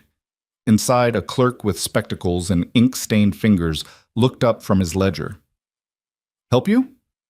I need to file manumission papers, Caleb said, producing the documents Marshal Dawson had provided. The clerk's eyebrows rose as he scanned the forms. This is a territorial exemption. Where'd you get this? From someone who knows how to use it. Can you file it or not? The clerk hesitated, then shrugged. I can file it, but you'll need a notary to witness your signature, and that'll cost you $5. Fine. The process took an hour, filled with bureaucratic ritual and careful documentation. Eliza stood silent throughout, trying to believe that these pieces of paper would actually change her life. When the clerk finally stamped the final document and handed Caleb a receipt, Eliza felt something shift inside her. Not freedom, not yet, but the possibility of it. As they left the courthouse, a voice called out from across the street, Well, well, if it ain't the high-minded Mr. Holt. Eliza's blood turned to ice. She knew that voice. A man detached himself from the shadows of a saloon doorway. He was in his 40s, with a florid face and the thick build of someone who'd lived well at others' expense. Augustus Pettigrew. Caleb's hand moved to his pistol. Pettigrew. Heard you were in town. Thought I'd come say hello. Pettigrew's eyes slid to Eliza, and his smile turned cruel. And to see my former property. Looking well, girl. Ranch life agrees with you. She's not your property anymore, Caleb said flatly. No, she's yours for now. Pettigrew sauntered closer, reeking of whiskey even at this early hour. But I've been thinking. That sale might not have been entirely legal. I was drunk, you see. Couldn't have been thinking clearly when I accepted your bid. You were sober enough to take my money. Details. Pettigrew waved a hand dismissively. Point is, I'm considering challenging the sale. Getting my property back. The sale is recorded and legal. You have no grounds. Maybe, maybe not. Frontier law is flexible, Holt, especially when the right people are persuaded. Pettigrew's smile widened. How much did you really pay for her? $300? I'll give you $400 to sell her back to me. Right now. That's a $100 profit for a few weeks' use. Eliza's hands clenched into fists. Use, as if that's all she'd been doing here. She's not for sale, Caleb said, his voice dangerously quiet. Everything's for sale. Name your price. There is no price. She's a human being, not livestock. Pettigrew laughed, a harsh sound that drew attention from passers-by. Human being? She's a slave, Holt. Property. And you're a fool if you think some paperwork is going to change that. The paperwork is already filed. In a few months, she'll be legally free. So whatever you're planning, you're too late. The smile dropped from Pettigrew's face, replaced by cold rage. You think you're better than me? You think you're some kind of savior? You're not. You're just a lonely widower who bought himself a woman because you can't get one any other way. Caleb's jaw tightened, but he kept his voice level. We're done here. Come on, Eliza. He took her arm gently, guiding her toward the wagon. Pettigrew called after them. This isn't over, Holt. I'll see you ruined for this. You and that whore both. Caleb spun, and for a moment Eliza thought he might actually draw his gun. But he just stared at Pettigrew with such contempt that the other man actually took a step back. If you come near my ranch, Caleb said, each word deliberate and cold, I will defend my property and everyone on it. By any means necessary. Remember that before you do something stupid. They climbed into the wagon and left, but Eliza could feel Pettigrew's eyes boring into her back the entire way. The ride home was silent, tension crackling between them. When they finally reached the ranch, Caleb helped Eliza down and then started unhitching the horses, his movements sharp and angry. I'm sorry, Eliza said. Caleb looked at her in surprise. For what? For causing this. For bringing his anger down on you. Eliza, none of this is your fault. Pettigrew is angry because I exposed him for what he is, a petty, cruel man who treats people like objects. He'd be angry at anyone who challenged him. But now he's threatening you because of me. Let him threaten. I've faced worse than Augustus Pettigrew. Caleb finished with the horses and turned to her fully. Listen to me. I knew what I was doing when I bought you. I knew it might have consequences, and I'd do it again, without hesitation. So stop apologizing for existing, for needing help, for being human. You have nothing to be sorry for. Eliza nodded, though the guilt still sat heavy in her chest. They went about the evening chores in silence, both lost in thought. At dinner, Caleb was quiet, and Eliza could see him working through scenarios, making plans. You're worried he'll actually come, she said finally. I'm being cautious. There's a difference. What will we do if he does? Caleb looked at her seriously. If he comes with the law, which he can't because the sale was legal, we show them the paperwork. If he comes with hired guns, he paused, then we defend ourselves. You know how to shoot? No? Then tomorrow, I teach you. The next morning, Caleb set up targets behind the barn, old bottles and tin cans balanced on fence posts. He showed Eliza how to hold the rifle, how to sight down the barrel, how to breathe and squeeze the trigger rather than pull it. The first shot knocked her backward, the recoil stronger than she'd expected. The second went wide. But by the 10th shot, she was hitting the targets with increasing regularity. Good, Caleb said, nodding approval. You're a natural. Or desperate, Eliza said, reloading. Desperation can be a powerful teacher. They practiced for an hour each day after that, until Eliza could reliably hit what she aimed at. Caleb taught her to load and clean the weapons, to recognize when they were about to jam, to shoot from different positions. It was practical knowledge, necessary knowledge, but it also made the threat feel more real. A week passed. Then 2. No sign of Pettigrew. Eliza began to hope that maybe his threats had been empty, fueled by liquor and wounded pride but lacking real follow-through. She settled deeper into life on the ranch. She sewed herself 2 work dresses and 1 nicer outfit for town trips, hemming them carefully and taking pride in the fit. She expanded the garden, planting late-season crops that would mature before the first frost. She learned the rhythms of the cattle, the personalities of the horses, the way the light changed as autumn approached. And slowly, carefully, she learned to trust Caleb Holt. It showed in small ways, the way she no longer flinched when he moved suddenly, the way she started offering opinions without being asked, the way she sometimes laughed at his dry observations about ranch life. She started calling him Caleb instead of Mr. Holt, started meeting his eyes instead of keeping her gaze downcast. One evening, they were sitting on the porch after dinner, watching the sun set over the mountains. It had become their routine, this quiet companionship at day's end. Can I ask you something? Eliza said. Always. Why didn't you ever remarry? After your wife died, I mean. Surely women in town would have. Caleb was quiet for a moment. Some did show interest, but I couldn't. Every time I thought about it, I just felt tired. Tired of hoping, tired of risking loss again. Easier to be alone. Is it? Eliza asked softly. Easier? No, he admitted. It's lonelier, but it feels safer. I understand that. They sat in silence as the sky turned from gold to purple to deep blue. Stars began to emerge, bright and endless. Eliza, Caleb said eventually, I want you to know that whatever happens, whether Pettigrew comes or not, whether the Freedom Papers process quickly or slowly, you have a place here, for as long as you want it. As what? The question escaped before Eliza could stop it. As your employee, your what? As yourself. As Eliza Monroe, who happens to live here and help with the ranch. He looked at her seriously. I'm not asking for anything more than what we have now. I just want you to know that this is your home, if you choose it to be. Home. That word again. Eliza felt it settling into her bones, taking root despite her fear. Thank you, she whispered. Caleb nodded, returning his gaze to the darkening sky. And Eliza allowed herself to believe just a little more that maybe freedom could be more than a legal status.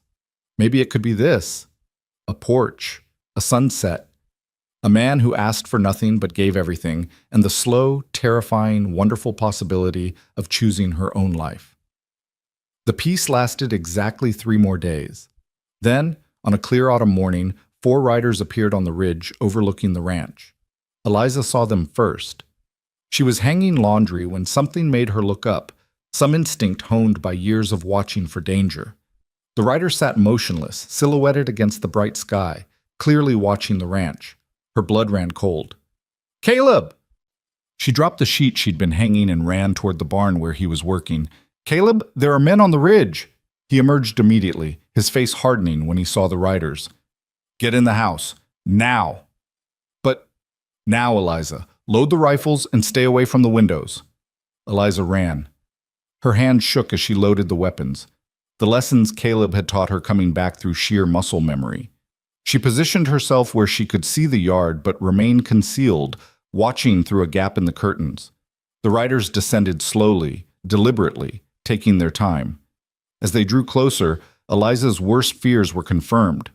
Augustus Pettigrew rode at their head, flanked by 3 rough-looking men who had the unmistakable air of hired guns. Caleb stood in the yard, unarmed but utterly still, watching them approach.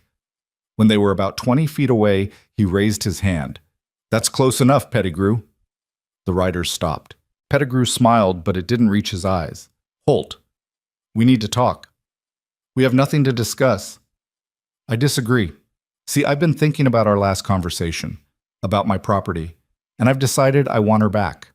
She's not your property. I showed you the papers. Papers can burn, sales can be contested. Pettigrew's voice hardened.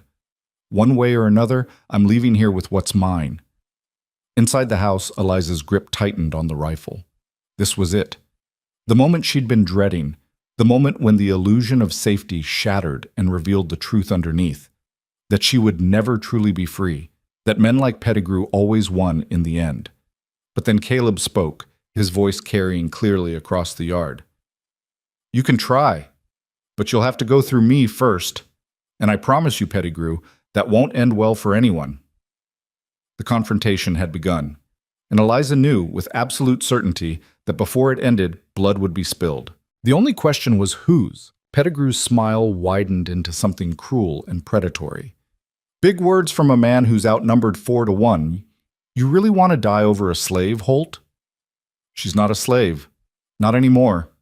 Caleb's voice remained steady, but Eliza could see the tension in his shoulders, the way his hand hovered near his hip where his pistol should have been. And if you're planning violence, you should know the marshal's been informed of your threats. Anything happens to me or Eliza, he'll know exactly where to look. Dawson? Pettigrew laughed. That old man talks a good game, but he's got no real authority out here. This is frontier country, Holt. Justice belongs to whoever's got the most guns. One of the hired men shifted in his saddle, and Eliza caught the glint of sunlight on metal. They were all armed, she realized. Rifles, pistols, probably knives, too. Caleb had nothing visible, standing there in the yard like he was waiting for neighbors to arrive for Sunday dinner, instead of facing down men who meant him harm. "Last chance," Pettigrew said, his voice hardening. "Send the girl out, and we'll leave peacefully. Otherwise, things are going to get unpleasant." Inside the house, Eliza's heart hammered against her ribs. Every instinct screamed at her to run, to hide, to make herself small and invisible like she'd learned to do over years of survival. But something else stirred beneath the fear, something hot and fierce and absolutely done with running. She thought of Grace, sold and lost before Eliza could even fight for her. She thought of every indignity, every violation, every moment she'd been forced to accept because resistance meant death. She thought of the past weeks at the ranch, of Caleb's quiet respect, of the possibility of freedom, of the person she was beginning to remember she could be. And she made a choice. Eliza stood, rifle in hand, and moved to the window. She didn't hide anymore. She stood fully visible, the barrel resting against the window frame, aimed directly at Pettigrew's chest. "She's not going anywhere," Eliza called out, her voice steady despite the fear. "And if you try to take me, I'll put a bullet through you myself." Every head turned toward the house. Pettigrew's face darkened with rage. "You dare point a gun at me, girl? I'll have you whipped till—" "You'll do nothing," Eliza interrupted, her finger sliding to the trigger like Caleb had taught her. "Because I'm not your property anymore. I'm not anyone's property, and I'm done being afraid of men like you." Caleb's voice cut through the tension. "You heard her. Now get off my land before this escalates." Pettigrew's hand moved to his pistol. "You're making a serious mistake, Holt." "No, you are." For a long, terrible moment, nobody moved. The morning sun beat down on the yard, birds sang obliviously in the nearby trees, and 5 people stood locked in a tableau of violence waiting to erupt. Eliza's finger trembled on the trigger. She'd never shot at a person before, had barely gotten comfortable shooting at targets. Could she actually do it? Could she take a life? Then one of the hired guns made the decision for everyone. He jerked his rifle up, swinging it toward Caleb. Eliza didn't think. She just reacted. The rifle kicked against her shoulder as she squeezed the trigger, the report deafening in the morning air. The hired gun's horse reared, and the man grabbed for his saddle, his shot going wild into the dirt. "Move!" Caleb shouted, diving behind a water trough as the yard exploded into chaos. Guns fired in rapid succession. Wood splintered around Eliza as she ducked below the window, her hands shaking as she worked to reload. She'd hit the man's horse, not him. Whether by accident or some unconscious mercy, she wasn't sure. But she'd fired, and that changed everything. Outside, Caleb had somehow reached the barn. Eliza saw him emerge with a rifle, using the corner for cover as he returned fire. One of Pettigrew's men cried out and slumped in his saddle, clutching his arm. The horses were panicking now, wheeling and stamping, turning the yard into a maelstrom of dust and confusion. "Get her!" Pettigrew roared, pointing at the house. "Burn them out if you have to!" 2 of the men dismounted, using their horses as shields as they advanced on the house. Eliza's breath came in short gasps. They were coming for her. They were actually coming. She forced her hand steady and raised the rifle again, sighting down the barrel at the nearest man. He was young, maybe 25, with a scraggly beard and mean eyes. He didn't look afraid. He looked excited. Eliza fired. The shot caught him in the shoulder, spinning him around. He dropped his rifle, cursing viciously. "That's enough!" The second man raised his hands, backing away from his wounded companion. "I didn't sign up for this. Woman's a dead shot." Caleb's voice rang out from the barn. "Smart man! Now get your friend and ride out while you still can." But Pettigrew wasn't done. Red-faced and trembling with rage, he spurred his horse forward, pistol raised. "I'll kill you myself, you self-righteous bastard!" Time seemed to slow. Eliza saw Pettigrew's finger tightening on the trigger, saw the barrel swinging toward Caleb, saw the moment when everything could end. Without thinking, without hesitation, she aimed and fired. The bullet struck Pettigrew's gun hand. His pistol flew from his grip and he howled in pain, blood streaming from his shattered fingers. His horse bolted, nearly throwing him as it galloped in a panicked circle. Caleb stepped out from cover, his rifle trained on the remaining men. Next person who moves gets more than a flesh wound. Drop your weapons. Now.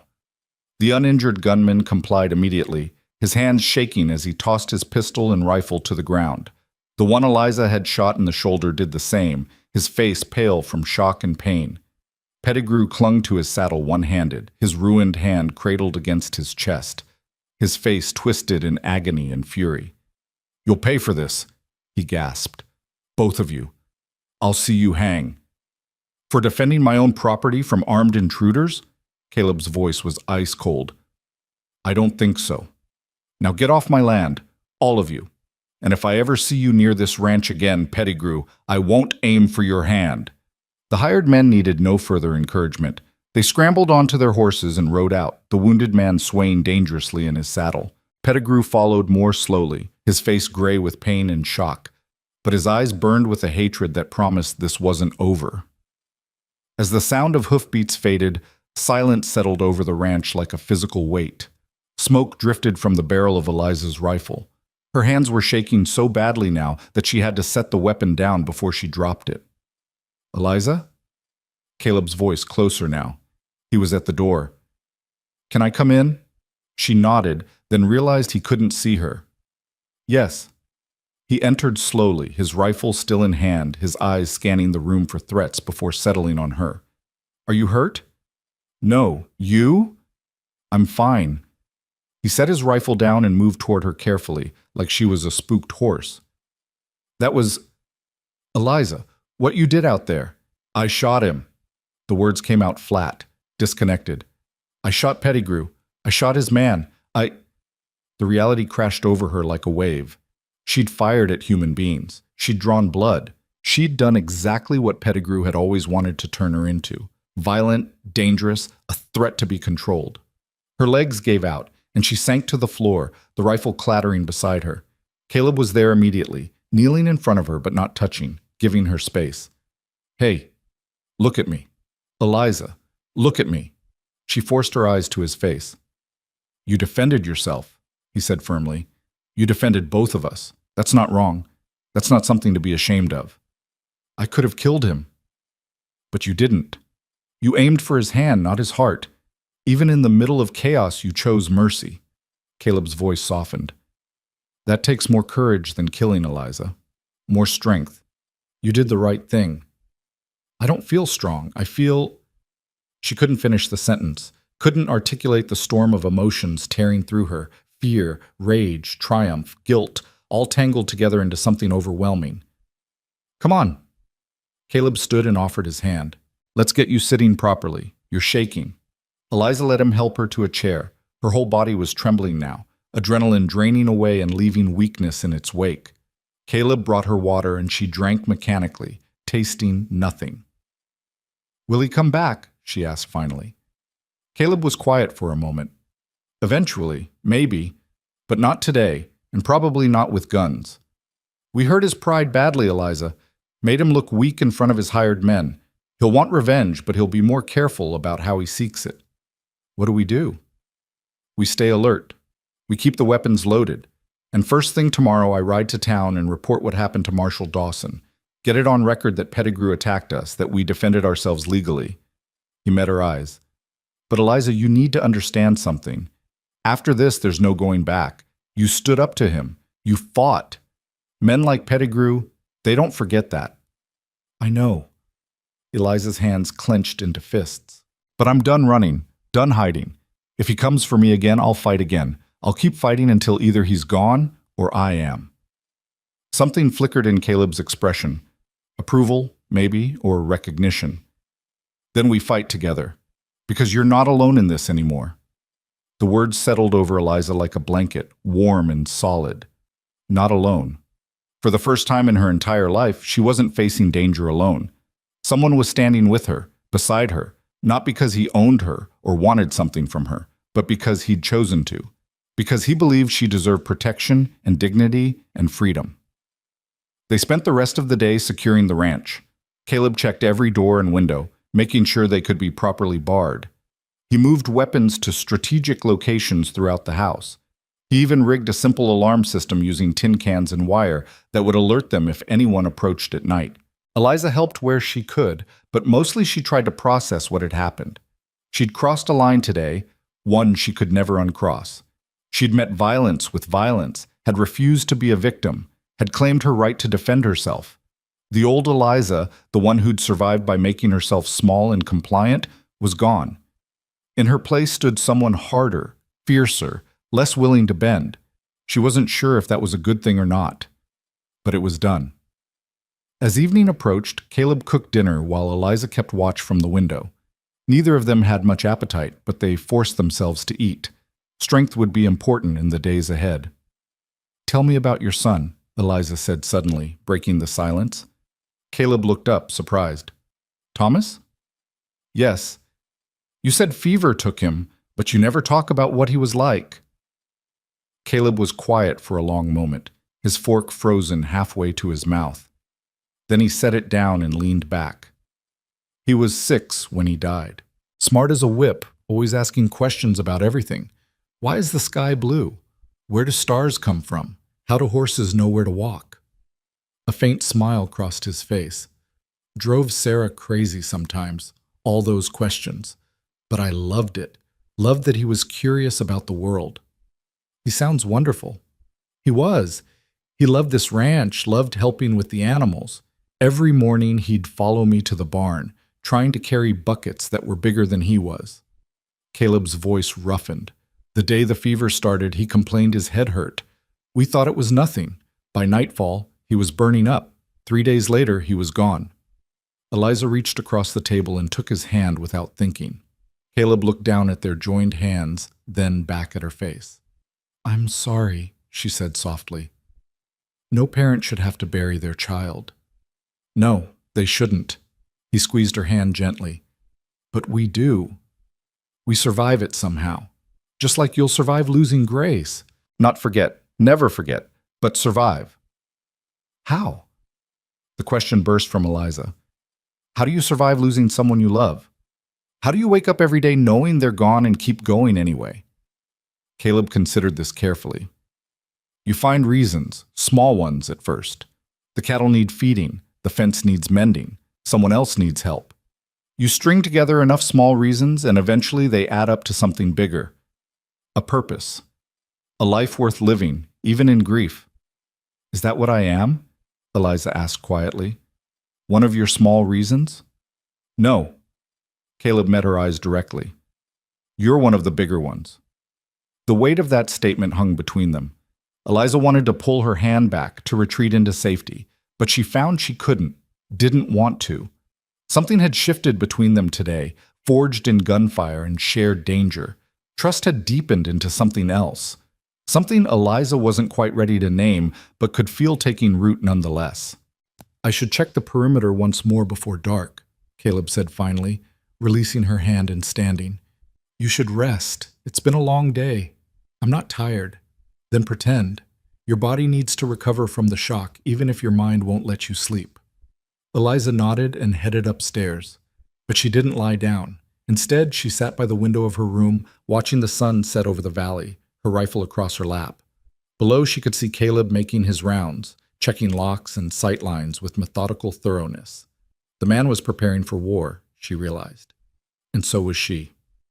Night fell, deep and moonless. Every shadow seemed to hide threats. Every sound made Eliza's heart race. She dozed fitfully in her chair, jerking awake at imagined noises, her hand always on the rifle. Around midnight, she heard footsteps in the hallway. Her grip tightened on the weapon before Caleb's voice came softly through her door. "It's just me. I'm going to sleep in the hallway tonight, between your room and the stairs. Just wanted you to know so you don't shoot me." "You don't have to do that." "I know, but I'm doing it anyway. Try to rest, Eliza." She heard him settle onto the floor outside her door, heard the rustle of a blanket being arranged. The man was sleeping on the hard floor to guard her room. The realization brought tears to Eliza's eyes. "Caleb?" she called softly. "Yes?" "Thank you for everything." "You're welcome. Now sleep." This time Eliza did lie down, though she kept the rifle beside her bed. Knowing Caleb was just outside the door, standing watch, made the darkness less threatening. She closed her eyes and eventually drifted into an uneasy sleep. The next morning dawned gray and heavy with the promise of rain. Caleb was already up when Eliza emerged from her room, his eyes shadowed with fatigue, but his movements as purposeful as ever. "I'm riding to town," he announced. "Should be back by late afternoon. You're going to stay here, doors locked, rifle loaded. Don't open up for anyone except me or Marshal Dawson. Understand? I should come with you. It's safer if you stay here. If Pettigrew's watching the town, I don't want him knowing you're vulnerable on the road." He pulled on his coat. "Besides, someone needs to mind the ranch. Can you handle that?" Eliza nodded, though anxiety gnawed at her. The thought of being alone here, waiting, not knowing if Caleb would return safely, it was almost worse than facing danger directly. "If I'm not back by dark," Caleb continued, strapping on his gun belt, "you barricade yourself in the house, and don't come out until Dawson arrives. Promise me." "I promise." He moved toward the door, then paused and turned back. "Eliza, if something happens to me, don't." "If something happens," he continued firmly, "there's a lockbox under the floorboards in my room. It has money, the deed to this ranch, and signed papers transferring ownership to you. Everything's legal and notarized. You'll be taken care of." Eliza stared at him, speechless. When did you do that?" "Week after you arrived. Just seemed like the right thing to do." He met her eyes. "You deserve security, Eliza, whether I'm here or not." Before she could respond, he was gone, the door closing behind him with quiet finality. Eliza watched through the window as he saddled his horse and rode out, heading toward town at a steady pace. Within minutes, he'd disappeared over the ridge, and she was alone. The day stretched endlessly. Eliza tried to occupy herself with chores, feeding the animals, collecting eggs, weeding the garden, but her eyes kept drifting to the ridge, watching for Caleb's return, or for other riders. Every distant sound made her freeze, listening. By noon, the rain arrived, a steady downpour that turned the yard to mud and reduced visibility to a few dozen yards. Eliza retreated to the house, positioning herself where she could watch the approaches. The rifle never left her side. Hours crawled past. 1 o'clock. 2. 3. 4. The rain continued, relentless. 5 o'clock came and went. Still no sign of Caleb. As 6 o'clock approached and the light began to fade, Eliza's anxiety transformed into genuine fear. Something had happened. It had to have. Caleb wouldn't stay in town this late without good reason, unless he couldn't come back. Unless Pettigrew had... No. She refused to complete that thought. At 7 o'clock, with full dark settling over the valley and rain still hammering the roof, Eliza heard hoofbeats. She rushed to the window, rifle raised, heart in her throat. A single rider was approaching through the rain, hunched against the weather. As he drew closer, lightning flickered, illuminating his face. "Caleb." Eliza nearly collapsed with relief. She ran to the door, throwing back the bolt and yanking it open.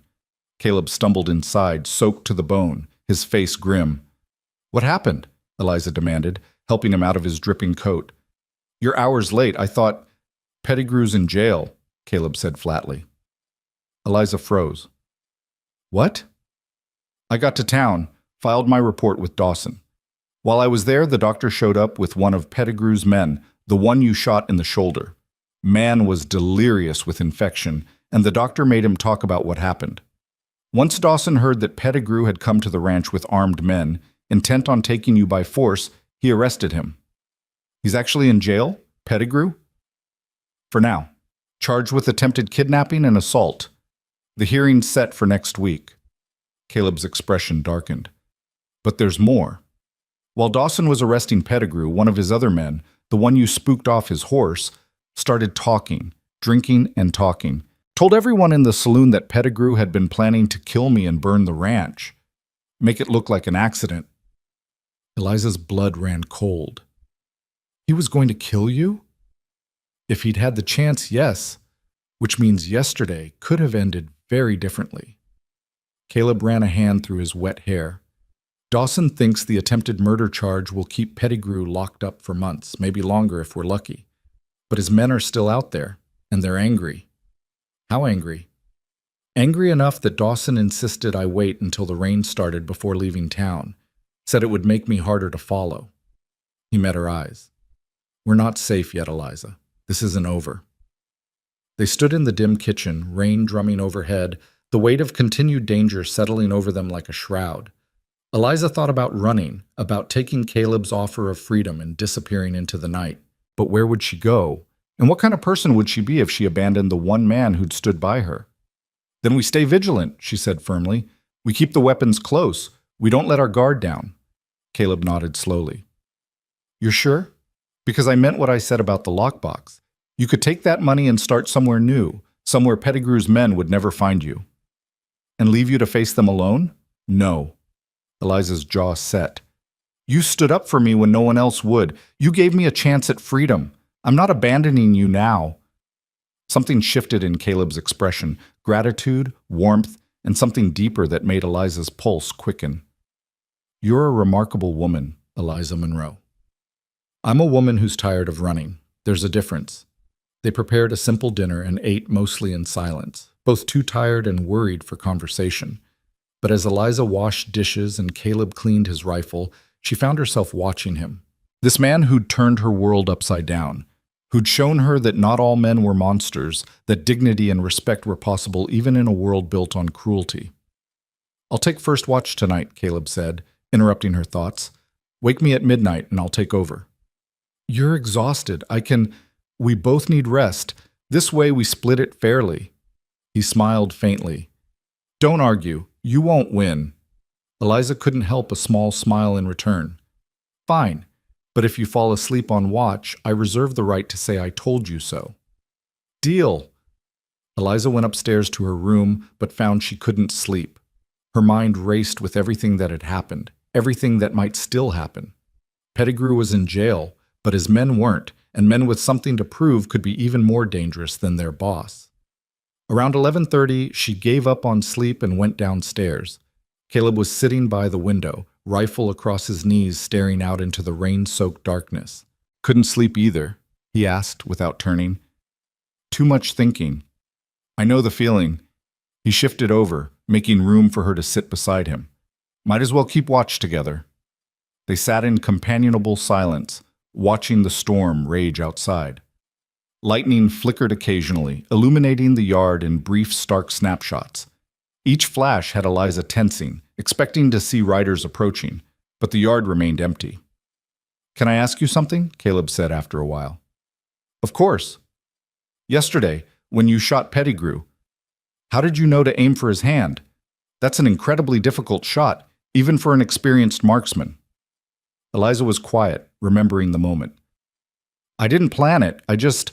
I saw him aiming at you, and I knew I had to stop him. But I also knew that if I killed him, it would change me into something I didn't want to be. So I aimed for where I could disable him without crossing that line. You succeeded. Remarkably well, I might add. It was luck. No. Caleb turned to look at her. It was skill and compassion working together. That's rare, Eliza, especially in situations like that. You would have done the same. Would I? I'm not sure. In the heat of the moment, with someone I cared about in danger, I might have chosen differently. The phrase, someone I cared about, hung in the air between them. Eliza felt her cheeks warm and was grateful for the darkness. I should go up and try to rest, she said, standing abruptly. You need relief by midnight. Eliza, Caleb caught her hand gently. Thank you. For staying, for fighting, for being brave when it mattered most. I'm not brave, I'm just... You are. His thumb brushed across her knuckles. You're one of the bravest people I've ever met. Don't diminish that. Eliza nodded, not trusting her voice. She withdrew her hand carefully and climbed the stairs, feeling Caleb's eyes on her back. In her room, she sat on the edge of the bed, her hand tingling where he'd touched it. Something was growing between them, something that went beyond gratitude or shared danger. Something that terrified her almost as much as Pettigrew's threats. Because falling in love with Caleb Holt would mean trusting completely, would mean believing she deserved happiness, would mean accepting that she was more than her history, more than the sum of what had been done to her. And that was the most frightening thing of all. The next 3 days passed in tense alertness. Caleb and Eliza worked the ranch together, never straying far from weapons or from each other. They saw no sign of Pettigrew's men, but that somehow made it worse. The waiting, the not knowing, it wore on both of them. On the fourth day, Marshal Dawson arrived with unexpected news. Pettigrew's men cleared out, he announced, accepting the coffee Eliza offered. The ones who weren't arrested packed up and rode south. Apparently their boss was too broke to pay them, and they weren't inclined to stick around for revenge on credit. They're gone? All of them? Caleb asked. Everyone I could track. Of course, that doesn't mean they won't come back eventually, but for now, you're clear. Eliza felt tension she hadn't known she was carrying drained from her shoulders. And Pettigrew? Trial's in 2 weeks. Between the attempted kidnapping and the testimony about planned murder, he's looking at serious prison time. Maybe 10 years, maybe more. Dawson's expression hardened. Man made a lot of enemies over the years. Folks are lining up to testify against him. Will Eliza have to testify? Caleb asked. Dawson looked at her thoughtfully. Probably. But if she does, it'll be under protection. I'll make sure of that. Eliza nodded slowly. The thought of facing Pettigrew in court, of speaking publicly about what he'd done, filled her with dread. But it also represented something important, justice. The chance to hold him accountable, not just for attacking the ranch, but for years of cruelty. I'll do it, she said firmly. Whatever you need me to say, I'll say it. Dawson smiled approvingly. Brave woman. Holt, you did good bringing her here. After the marshal left, Caleb and Eliza stood in the yard, absorbing the news. The immediate danger had passed. They could breathe again. It's really over, Eliza said wonderingly. This part, yes. But there's still the trial, and the freedom papers are still processing. Caleb looked at her seriously. Are you sure you want to testify? It won't be easy, facing him again. I'm sure. If my testimony helps put him away, helps stop him from hurting anyone else, it's worth it. Eliza met his eyes. I'm done being afraid, Caleb. Done letting men like him control my life through fear. Caleb's expression softened with something that might have been pride. Then we'll face it together. You won't be alone in that courtroom. Thank you. They stood there for a moment, the autumn sun warm on their faces, the ranch peaceful around them. For the first time since the auction, Eliza allowed herself to imagine a future, one where she was truly free, where she could choose her own path, where maybe, just maybe, happiness was possible. And standing beside her, steady and solid and impossibly kind, was the man who'd made that future imaginable. The man who'd bought her freedom but given her so much more. The man she was falling in love with, whether she was ready for it or not. The weeks leading up to the trial passed in a strange sort of limbo. With the immediate threat gone, life at the ranch settled into a rhythm that felt almost normal. Almost. Because beneath the surface of daily routines, feeding cattle, mending fences, harvesting the last of the garden vegetables before frost, ran an undercurrent of tension that had nothing to do with Pettigrew and everything to do with the growing awareness between Eliza and Caleb. They were careful with each other now, in ways they hadn't been before. Careful not to stand too close. Careful not to let their hands brush when passing tools or plates. Careful not to acknowledge the way their eyes met and held for just a moment too long across the dinner table. It was exhausting. One afternoon, about a week before the trial, Eliza was in the kitchen making preserves from the last of the apples when Caleb came in from the barn. He stopped in the doorway, watching her work with an expression she couldn't quite read. Smells good, he said finally. Should be ready by tonight. We'll have enough to last through winter. Eliza stirred the pot, focusing on the task to avoid looking at him. I was thinking I could make apple butter too, if there are enough left over. There are. The cellar's practically overflowing. He moved closer, and Eliza's pulse quickened despite herself. You've done amazing work with the garden and the preserving. I usually just eat salt pork and beans all winter. That's because you're terrible at planning ahead. Hey now. But he was smiling. I plan ahead. I just don't plan ahead for things like food variety. Clearly, Eliza finally looked up at him, and the warmth in his eyes made her breath catch. Caleb, I need to talk to you about something, he said, his expression turning serious. Eliza's stomach dropped. Here it came. Whatever he'd been holding back, whatever was creating this tension between them, he was about to say it. All right. Caleb pulled out a chair and sat at the table, his hands clasped in front of him. The freedom papers came through. Marshall Dawson brought them by this morning while you were with the chickens. Eliza's hand stilled on the spoon. They're done? I'm free? Legally, yes. As of this morning, you're a free woman. No one owns you. No one can claim you as property. He pulled a folded document from his pocket and held it out. These are yours. Eliza's hands trembled as she took the papers, unfolding them with careful reverence. The legal language was dense and formal, but the meaning was clear. She was no longer enslaved. She was a person in the eyes of the law. I don't understand, she said, her voice barely above a whisper. It's only been 2 months. You said it would take much longer. Dawson pulled some strings, called in favors. He wanted to make sure you had legal protection before the trial, in case Pettigrew tried to claim you couldn't testify against your owner. Caleb's expression softened. You're really free, Eliza, completely free. The words should have brought joy, should have filled her with relief and triumph. Instead, Eliza felt a strange hollowness opening in her chest, because freedom meant choice, and choice meant deciding whether to stay or go. This is what you wanted, Caleb continued quietly. What you deserved. I'm happy for you. Thank you. Eliza folded the papers carefully, her mind racing. I need some air, excuse me. She fled to the porch, the autumn wind cool against her flushed face. Behind her, she heard Caleb stand but not follow, giving her space, as always, respecting her boundaries even when it must have confused him. Eliza stared out at the valley, at the ranch that had become more of a home than anywhere she'd ever lived. Free.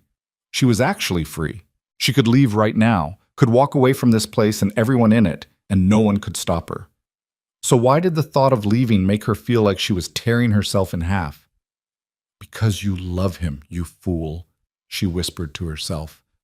The admission hung in the air, undeniable now that she had spoken it aloud. She loved Caleb Holt, loved his quiet strength, his unwavering kindness, his absolute refusal to treat her as anything less than human. Loved the way he made her coffee exactly how she liked it without asking. Loved how he listened when she spoke, really listened, like her words mattered. Loved the person she was becoming in his presence, stronger, braver, more herself than she'd ever been allowed to be. But love was terrifying. Love meant vulnerability. Love meant trusting someone with the power to destroy you. And Eliza had spent her entire life learning that trust was the most dangerous thing you could give. The door opened behind her, and Caleb stepped out. He didn't speak, just stood beside her, his presence solid and reassuring. I don't know what to do, Eliza said finally. About what? About this. About being free. About... She gestured helplessly at the ranch, at the space between them. Everything. Caleb was quiet for a moment. What do you want to do? I don't know. I've never had to think about what I wanted before. Survival didn't leave room for wants. Then start small. He turned to face her. Do you want to leave the ranch? The question was direct, unflinching. Eliza appreciated that about him. He never danced around difficult topics. No, she admitted. I don't want to leave. Do you want to stay? I think so, but I don't know if I should. Why not? Eliza struggled to put her tangled emotions into words. Because staying means I'm choosing this, choosing you. And what if I'm wrong? What if I'm just confusing gratitude for something else? What if I'm staying because I'm afraid to be alone rather than because I actually want to be here? Caleb absorbed this, his expression thoughtful. Those are fair questions, and I can't answer them for you. Only you know what's in your heart. He paused, seeming to wrestle with something. But I can tell you what's in mine, if you want to hear it. Eliza's breath caught. I want to hear it. I care about you, Eliza, deeply, more than I thought I could care about anyone after Sarah died. His voice was low, earnest. When I bought you at that auction, I did it because it was the right thing to do. But somewhere along the way, it stopped being about doing the right thing and started being about you, about who you are, your strength, your resilience, Your refusal to let cruelty break your spirit. I admire you. And he took a breath. I love you. I don't expect you to feel the same way. I just wanted you to know. The words hung between them, simple and devastating. Eliza felt tears prickling her eyes. I'm terrified, she whispered. I know. I don't know how to do this, how to be loved, how to trust it. I know that too. Caleb reached out slowly, giving her time to pull away, and took her hand. So we figure it out together. No pressure, no expectations, just honesty and time and seeing where it leads. Eliza looked down at their joined hands. His was calloused and strong, marked by years of hard work. Hers was smaller, scarred from labor and old injuries. Together, they looked right. They looked like they fit. I think I love you too, she said, the words feeling foreign but true. But I'm scared of what that means. Love doesn't have to mean surrendering yourself. It can mean becoming more yourself, with someone who sees and values who you are. Caleb's thumb brushed across her knuckles. I don't want to own you, Eliza. I already tried that, and it felt wrong from the start. I just want to be with you, as equals, as partners, if that's what you want too. I do want that. I'm just not sure I know how. Then we learned together. They stood there on the porch, hands clasped as the sun sank lower in the sky. It wasn't a dramatic declaration, wasn't a sweeping romantic gesture. It was quiet and tentative and uncertain. But somehow that made it more real, more honest. Can I ask you something? Eliza said after a while. Anything. That day at the auction, when you bid on me, was there any part of you that hoped for this, that saw me and thought about more than just helping? Caleb considered this carefully. Honestly, no. I saw a woman in desperate need and I reacted. The feelings came later as I got to know you. If I'd bought you with romantic intentions, that would have been another kind of violation. But this, what's growing between us now, this is built on choice and mutual respect. That's the difference. Eliza nodded, understanding. I'm glad it happened this way, even though it's terrifying. The best things usually are. They went inside as the light faded, and Eliza finished the preserves while Caleb prepared dinner. The domestic routine felt different now, charged with new meaning. Every small interaction, passing a knife, brushing shoulders while reaching for spices, sharing smiles over minor mishaps, carried weight. After dinner, they sat by the fire, and for the first time, Eliza let herself lean against Caleb's shoulder. He stiffened in surprise, then relaxed, his arm coming around her carefully. Is this all right? He asked. Yes. Eliza closed her eyes, breathing in the scent of wood smoke and leather that meant safety. This is all right. They sat that way for a long time, watching flames dance in the hearth, neither speaking. Words weren't necessary. This quiet intimacy, the simple act of choosing to be close, said everything that needed saying. The trial came faster than Eliza was ready for. The morning dawned cold and gray, frost covering the ground in a crystalline blanket. Caleb helped her into the wagon, and they made the journey to town in tense silence. Eliza had dressed in her nicest outfit, a simple but well-made dress in deep green that she'd sewn herself, and pinned her hair up carefully. She wanted to look dignified, capable, like someone whose testimony mattered. The courthouse was packed. News of the trial had spread throughout the territory, drawing curious onlookers and those with grievances against Pettigrew. Marshal Dawson met them at the door. You ready for this? He asked Eliza. As ready as I'll ever be. Good. Just tell the truth. That's all you need to do. He glanced at Caleb. You can sit in the gallery, but you can't speak or interfere. I understand. They entered the courtroom, and Eliza's eyes immediately found Pettigrew. He sat at the defendant's table, his injured hand bandaged, his face haggard. When he saw her, his expression twisted with hatred so pure it made her flinch. Caleb's hand found hers, squeezing gently. I'm right here.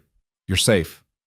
The judge entered, a stern-looking man in his 60s, and called the court to order. The prosecutor laid out the charges: attempted kidnapping, assault with intent to harm, conspiracy to commit murder. Each charge was supported by testimony from Pettigrew's hired men, who turned on their former employer in exchange for reduced sentences. Then it was Eliza's turn. The prosecution calls Eliza Monroe to the stand. Eliza's legs felt like water as she stood. The walk to the witness stand seemed to take forever. Every eye in the courtroom was on her. She could feel their judgment, their curiosity, their speculation about who she was and what she'd endured. She was sworn in and sat, her hands clenched in her lap to hide their trembling. The prosecutor, a sharp-eyed woman named Catherine Wells, approached with a kind expression. "Miss Monroe, can you tell the court how you came to know Augustus Pettigrew?" Eliza took a breath. "He owned me. I was enslaved on his plantation for 3 years. And during those 3 years, how were you treated?" "I was worked from dawn to dusk in the fields, fed minimally, beaten for minor infractions." Eliza's voice remained steady, though each word cost her. "And I was—" she faltered. "Take your time," Wells said gently. "I was violated, repeatedly, by Mr. Pettigrew and others he allowed access to me." A murmur ran through the courtroom. The judge banged his gavel for silence. "And when you became pregnant," Wells continued, "what happened?" "Mr. Pettigrew decided I was more valuable sold than kept. He sent me to auction immediately after I gave birth." "How soon after?" "Hours. I delivered my daughter in a holding pen. They didn't even let me name her before selling her separately." More murmurs. Eliza saw several women in the gallery wiping their eyes. "And at this auction, who purchased you?" "Caleb Holt." Eliza's eyes found him in the crowd. He nodded encouragingly. "For how much?" $300. "That's quite a sum. Why do you think Mr. Holt paid so much?" Pettigrew's lawyer objected. "Speculation." "Sustained," the judge ruled. Wells changed tack. "After Mr. Holt purchased you, what happened?" "He took me to his ranch, gave me medical care, food, a safe place to recover. He treated me with dignity and respect." "Did he force himself on you in any way?" "No, never." "Did he restrict your movement or keep you imprisoned?" "No. He told me from the beginning that I was free to leave whenever I chose." "And yet you stayed. Why?" Eliza chose her words carefully. "Because for the first time in my life, I was treated like a human being. Because Mr. Holt showed me what freedom could actually mean. Not just the absence of chains, but the presence of choice, of respect, of safety." Wells nodded. "Now, can you describe what happened when Mr. Pettigrew came to the ranch?" Eliza recounted the confrontation in detail. Pettigrew's threats, the hired guns, the violence that erupted. She described shooting Pettigrew's hand, defending Caleb, refusing to surrender to men who would have dragged her back into slavery, or worse. "And when you fired at Mr. Pettigrew, what were you thinking?" "That I was done being property, done being afraid. That if I had to fight for my freedom, I would." No further questions. Pettigrew's lawyer stood for cross-examination. He was a weaselly man with calculating eyes. "Miss Monroe, you claim you were violated on Mr. Pettigrew's plantation. Do you have any proof of these allegations?" Eliza's jaw tightened. "My word is my proof." "The word of a former slave against a respected landowner? That's hardly compelling evidence." "Objection!" Wells was on her feet. "The witness's legal status is irrelevant to the truth of her testimony." "Sustained. Counselor, watch yourself." The lawyer tried a different approach. "You shot my client, causing permanent injury to his hand. That sounds like assault to me." "I defended myself and Mr. Holt from armed men who came to do us harm." "Or perhaps you were following Mr. Holt's orders. After all, you say he owns you." "He doesn't own me," Eliza interrupted, her voice ringing clear. "I'm a free woman. My papers were processed and approved before this trial began. I'm here by choice, testifying by choice, because what your client did was wrong, and I won't stay silent about it anymore." The lawyer blinked, thrown off his rhythm. That is, no further questions." Eliza stepped down, her legs shaking with relief. She'd done it. She'd faced Pettigrew in open court and told the truth. Whatever happened now, she'd spoken her piece. The trial continued for another hour with additional witnesses and closing arguments. Finally, the judge instructed the jury and sent them to deliberate. The wait was agonizing.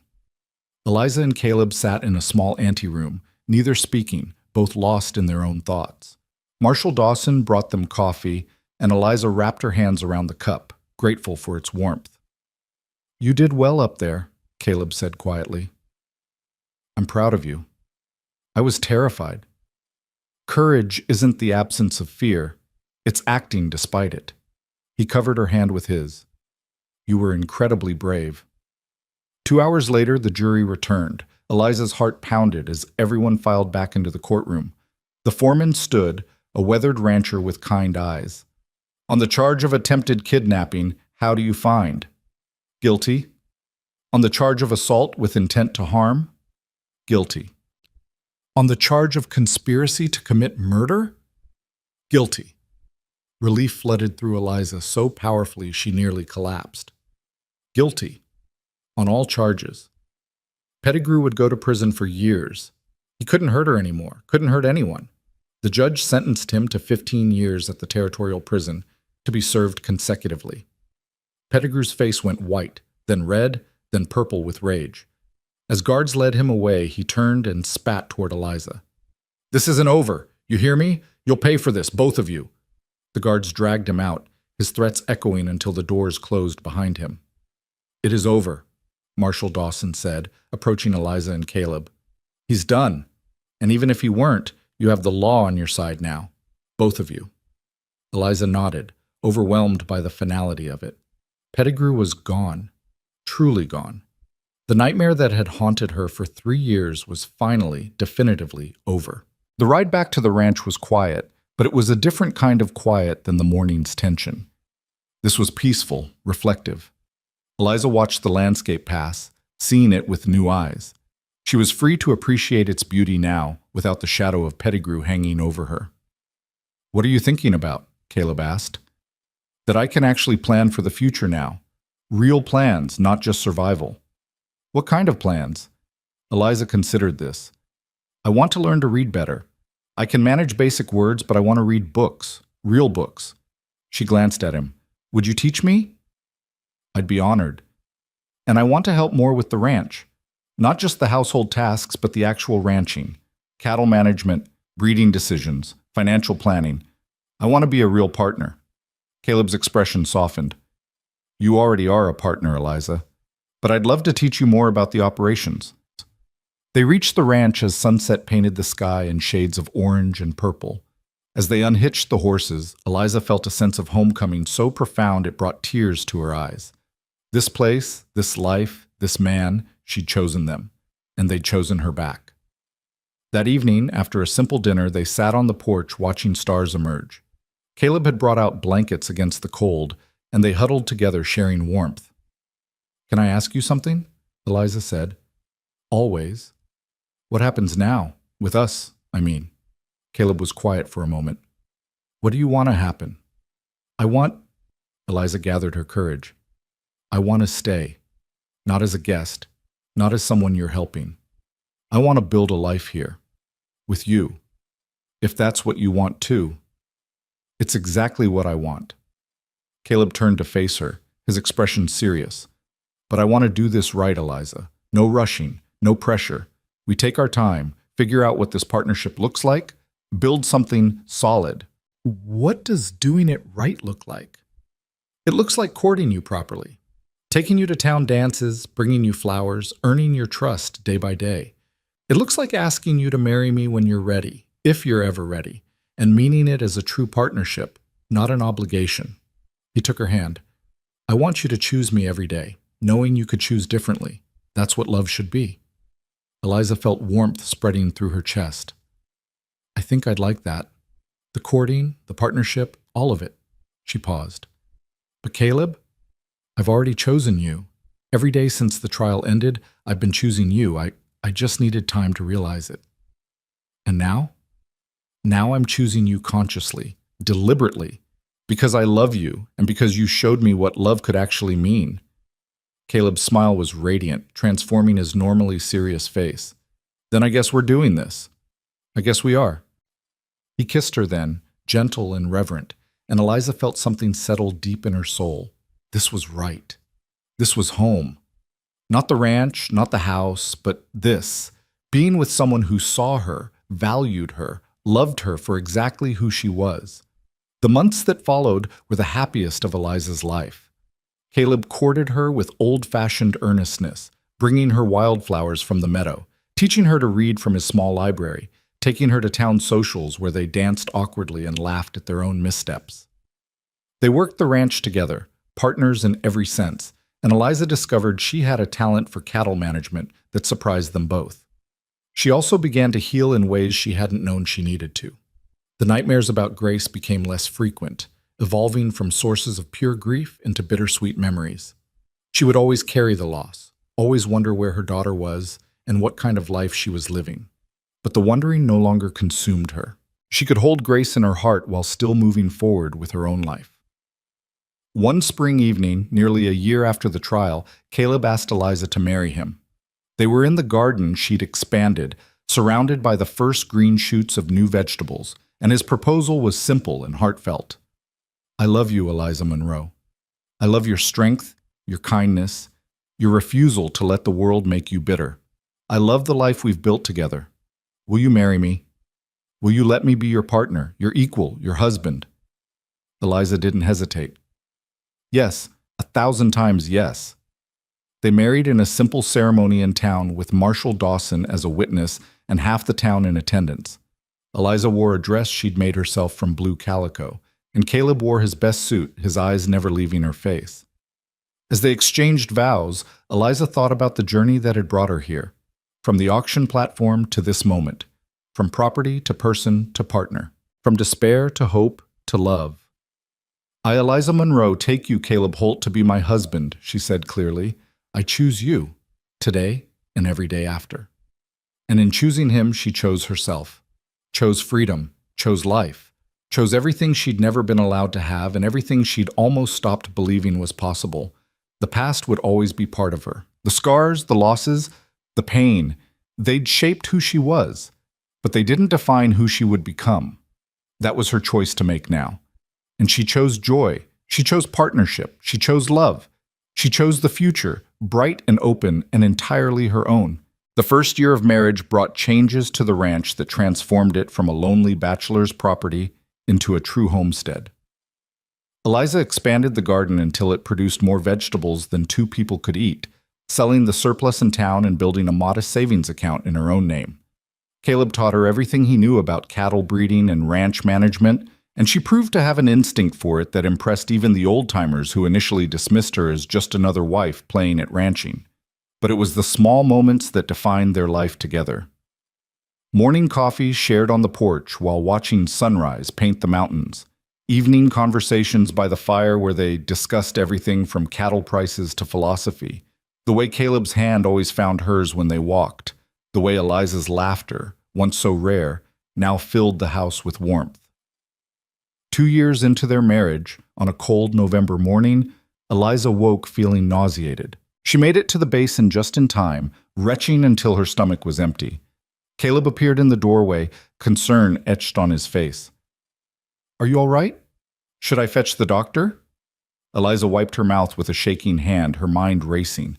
She'd felt this way before, knew exactly what it meant.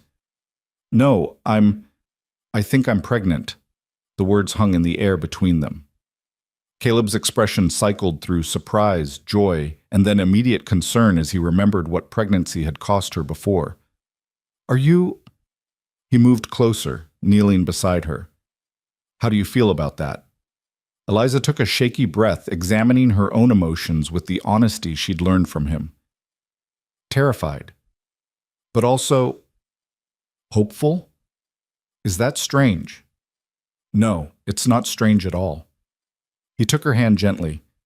This is different, Eliza. You're free. You're safe. This child will be ours, raised here, loved and protected.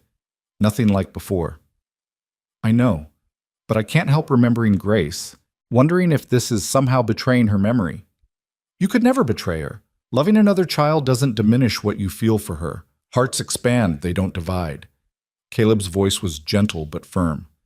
And maybe this child is a gift, a chance to experience motherhood the way it should be, with joy instead of fear. Eliza nodded, tears streaming down her face. I want this baby. I do. I'm just scared. Then we'll be scared together, and we'll get through it together, just like everything else. The pregnancy progressed slowly through winter and into spring. Eliza's body remembered what to do, even as her mind wrestled with memories of Grace. Caleb was attentive without being overbearing, anticipating her needs, making sure she rested, bringing her tea when the morning sickness was bad. Dr. Harmon, a kindly woman who'd moved to town the previous year, examined Eliza regularly. "You're healthy and strong," she assured them. "Everything looks good. This baby should arrive right on schedule in early June." As Eliza's belly swelled with new life, she found herself talking to the baby, telling it about the ranch, about its father, about the life they were building. And sometimes, late at night when Caleb was asleep, she whispered about Grace, about the sister this child would never meet, but who would always be part of their family story. One afternoon in May, Eliza was hanging laundry when a wagon crested the ridge. She shaded her eyes, watching it approach with the wariness that never quite left her. Caleb emerged from the barn, his hand moving instinctively toward where his rifle leaned against the doorframe. But as the wagon drew closer, Eliza recognized the driver. Marshall Dawson. "Wasn't expecting you," Caleb called out as the wagon stopped. "Everything all right?" Dawson climbed down, his expression unreadable. "That depends. Can we talk inside?" They settled around the kitchen table, and Dawson accepted the coffee Eliza offered. He took a long drink, clearly gathering his thoughts. "I have news about Pettigrew," he said finally. Eliza's hand went instinctively to her belly. "What about him?" "He died 3 days ago. Prison fever took him." The words settled over the room like snow. Eliza waited for some reaction, relief, triumph, satisfaction, but all she felt was a strange emptiness. The man who'd caused her so much pain was gone, and his death meant nothing. He couldn't hurt her anymore, but he'd already lost the power to do that years ago when she'd fought back. "How do you feel?" Caleb asked quietly. "I don't know. I thought I'd feel more." Eliza looked at Dawson. "Is that strange?" "No. Revenge and closure aren't the same thing. You already had your closure when you testified. His death is just an ending." Dawson shifted uncomfortably. "But there's more." When they went through his effects, they found records, sales records, including the one for your daughter. Eliza's breath caught. "Grace?" "The couple who bought her were named Morrison, Jonathan and Emma Morrison, heading east to Ohio. They had no children of their own, wanted to raise her as theirs." Dawson pulled out a worn piece of paper. "This was in Pettigrew's files, an address in Cincinnati." Eliza's hands trembled as she took the paper. An address. After 4 years of wondering, of hoping, of grieving, she had an actual lead. Grace could be alive, could be living at this address, could be a little girl now, walking and talking, and "It's 4 years old," Caleb said gently, reading the paper over her shoulder. "They might have moved, but they might not have." Eliza looked at him, hope and fear warring in her eyes. "We could find her. We could actually find her." Caleb glanced at her swollen belly. "You're 7 months pregnant, Eliza. The journey to Ohio would take weeks, maybe longer. It's not safe." "I know, but after the baby comes," she looked at Dawson, "would you help us? Help us find her?" The marshal nodded slowly. "I can send telegrams, make inquiries, see if the Morrisons are still at that address. If they are, if your daughter is with them." He paused. "What then, Eliza? What are you hoping for?" It was a fair question. Eliza had spent years imagining finding Grace, but she'd never thought past the finding. "I just want to know she's all right, that she's loved and cared for. I'm not trying to take her from a good home. I just need to know." "Fair enough. I'll start making inquiries this week." After Dawson left, Eliza and Caleb sat in silence, the weight of possibility heavy between them. "Are you sure about this?" Caleb asked finally. "Finding her might be harder than not knowing." "I have to try. Even if it hurts, even if she doesn't remember me, I have to know she's safe." Eliza placed her hand over his on her belly. "And I want this child to know about their sister, to understand their family history, even the painful parts. Then we'll find her, together." The baby came on a warm June evening, arriving with the sunset. This time, Eliza labored in her own bed with Dr. Harmon attending and Caleb holding her hand. This time, there were no chains, no auction platform waiting. This time, when her daughter, another daughter, a second chance, emerged crying into the world, Eliza got to hold her immediately. "She's perfect," Caleb breathed, tears streaming down his face as he looked at his daughter. "She is." Eliza counted tiny fingers and toes, memorized the little face, breathed in the scent of new life. "Hello, Sarah. We've been waiting for you." They'd chosen the name together, honoring Caleb's first wife while creating something new. Sarah Grace Holt, a bridge between past and future. In the days after Sarah's birth, as Eliza recovered and learned to nurse this baby she was allowed to keep, Marshall Dawson returned with news. "Found them. The Morrisons are still in Cincinnati. They have a daughter named Margaret, age 4, who they adopted as an infant." He paused. "I didn't tell them who was asking. Figured you'd want to make contact yourself." Eliza's heart hammered. Margaret. Grace had a name now, had a life. Did they say, "Is she well? Happy?" From what I could gather, yes. The Morrisons are good people, school teachers, both of them. They've given her a stable home. Relief flooded through Eliza, so powerful it made her dizzy.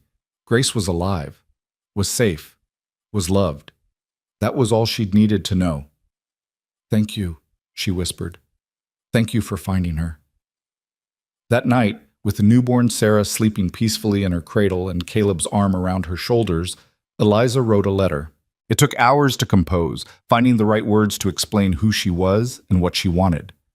"Dear Mr. and Mrs. Morrison," she wrote, "I am the birth mother of the child you know as Margaret. I have no wish to disrupt your family or claim any parental rights. I simply wanted you to know that she came from love, even if circumstances were tragic. I hope she is happy and healthy. I hope she knows she is cherished. If you feel it appropriate when she is older, please tell her that her birth mother named her Grace, and that not a day has passed without me thinking of her. I am remarried now, with a family of my own, but she will always hold a piece of my heart. I wish you all every happiness. With gratitude, Eliza Monroe Holt." She sent the letter through Dawson, not expecting a response, but 2 months later, one came. "Dear Mrs. Holt," Emma Morrison wrote, "your letter moved us deeply. Margaret is indeed happy and healthy. She is bright and curious, loving and kind. We have told her she is adopted, and when she is old enough to understand, we will share your letter with her. Please know that we are raising her with love and giving her every opportunity. She is learning to read already and loves stories about horses. Thank you for the gift of her life and for trusting us to raise her. We will make sure she knows she was wanted by both her birth mother and her adoptive parents. Should you ever wish to meet her when she is older, we would not oppose it, but we leave that decision to her when she is ready to make it. With respect and gratitude, Emma and Jonathan Morrison." Eliza read the letter through tears, then read it to Caleb, then folded it carefully and placed it in the lockbox where she kept her freedom papers and other precious documents. Grace, Margaret, was loved, was being educated, had a good life. That was more than Eliza had dared hope for. "Are you at peace with this?" Caleb asked, watching her cradle Sarah. "As much as I can be. I'll always wonder about her, always wish things had been different, but knowing she's safe and loved, that's enough." Eliza smiled down at her infant daughter. "And I have Sarah now. I get to be a mother the way I always wanted to be." The years unfolded like pages in a book. Sarah grew from infant to toddler to curious child, filling the ranch house with laughter and questions. Eliza and Caleb had 2 more children, a son they named Thomas after Caleb's first son, and another daughter they called Clara. The ranch prospered, expanding to include more cattle and eventually a small herd of horses that became Sarah's passion. Eliza became known in the community not just as Caleb Holt's wife, but as a force in her own right. She helped establish a school in town, taught reading to anyone who wanted to learn, and quietly assisted other freed people in establishing themselves in the territory. Her past, rather than being something to hide, became a source of strength. She spoke openly about her experiences, not to dwell on them, but to help others understand and to fight against the systems that had oppressed her. When Sarah was 12 and starting to ask questions about where she came from, Eliza told her the whole story about Grace, about the auction, about Caleb's intervention, and the fight for freedom. Sarah listened with wide eyes, then hugged her mother fiercely. "You're the bravest person I know," she said. "No, I'm just someone who refused to give up. There's a difference." "I don't think so." One autumn afternoon, when Sarah was 15, a letter arrived from Ohio. Margaret Morrison, now nearly 20, had written to Eliza. "Dear Mrs. Holt," or should I say mother, I'm not sure what to call you. "My parents showed me your letters when I turned 18, and I've spent the past 2 years trying to decide if I wanted to make contact. I think I do. I'd like to know you, if you're willing. I'd like to understand where I came from. My parents have given me a wonderful life, and I love them dearly. But there's a piece of me that's always wondered about you. Would you be willing to meet? I could travel west, or if you prefer, we could exchange letters first. Whatever you're comfortable with. Your daughter, Margaret Grace Morrison." Eliza's hand shook as she read. Grace, Margaret, wanted to meet her. After all these years, after all the loss and longing, her first daughter was reaching out. "What do you think?" she asked Caleb, showing him the letter. "I think you should invite her here. Let her see the life you've built, meet her siblings, understand your story in context. What if she hates me for giving her up? You didn't give her up. She was taken from you. There's a difference, and I suspect she's smart enough to understand that." So Eliza wrote back, extending an invitation. Margaret arrived 6 months later, in the spring of her 21st year. She was tall and graceful, with Eliza's eyes and cheekbones, but a confidence Eliza had never possessed at that age. The reunion was awkward at first, two strangers trying to navigate a relationship that should have been, but wasn't. But over the course of Margaret's month-long visit, something beautiful emerged. Not quite a mother-daughter relationship in the traditional sense, but a connection nonetheless. Margaret met her half-siblings and was enchanted by them, especially Sarah, who peppered her with questions about city life. She learned to ride horses, helped with the ranch work, and spent long evenings hearing Eliza's stories. On her last night at the ranch, Margaret and Eliza sat on the porch watching stars emerge. "Thank you for letting me come," Margaret said quietly. "Thank you for wanting to. I need you to know something." Margaret turned to face her. "I don't blame you for what happened. I understand now that you had no choice, and I'm grateful that you made sure I went to a good home, even if you couldn't keep me yourself. I didn't make sure of anything. I had no power then. But you wrote to my parents.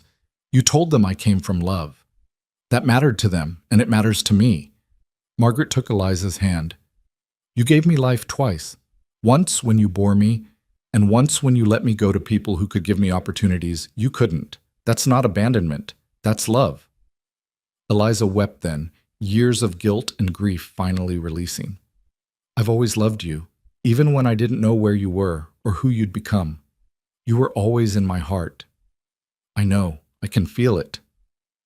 When Margaret left to return to Ohio, where she was studying to become a teacher like her adoptive parents, Eliza felt a sense of completion she'd never expected.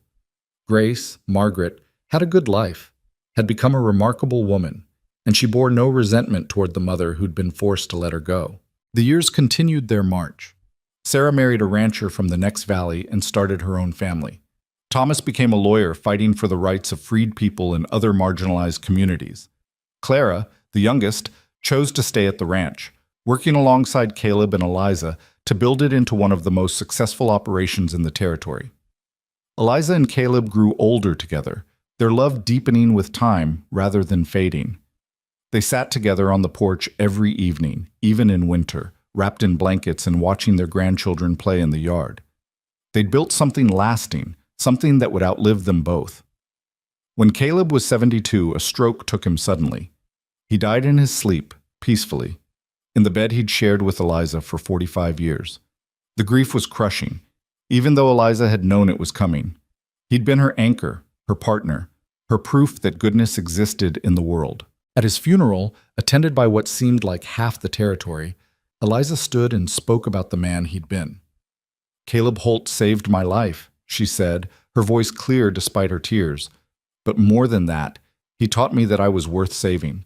He showed me that strength isn't about domination, but about using your power to lift others up.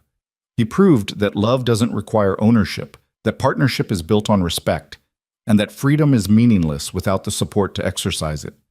He was my husband, my friend, my teacher, and my home. And though he's gone, everything he built, this ranch, this family, this community, will carry on because of the foundation he laid. In the years after Caleb's death, Eliza continued to run the ranch with Clara's help.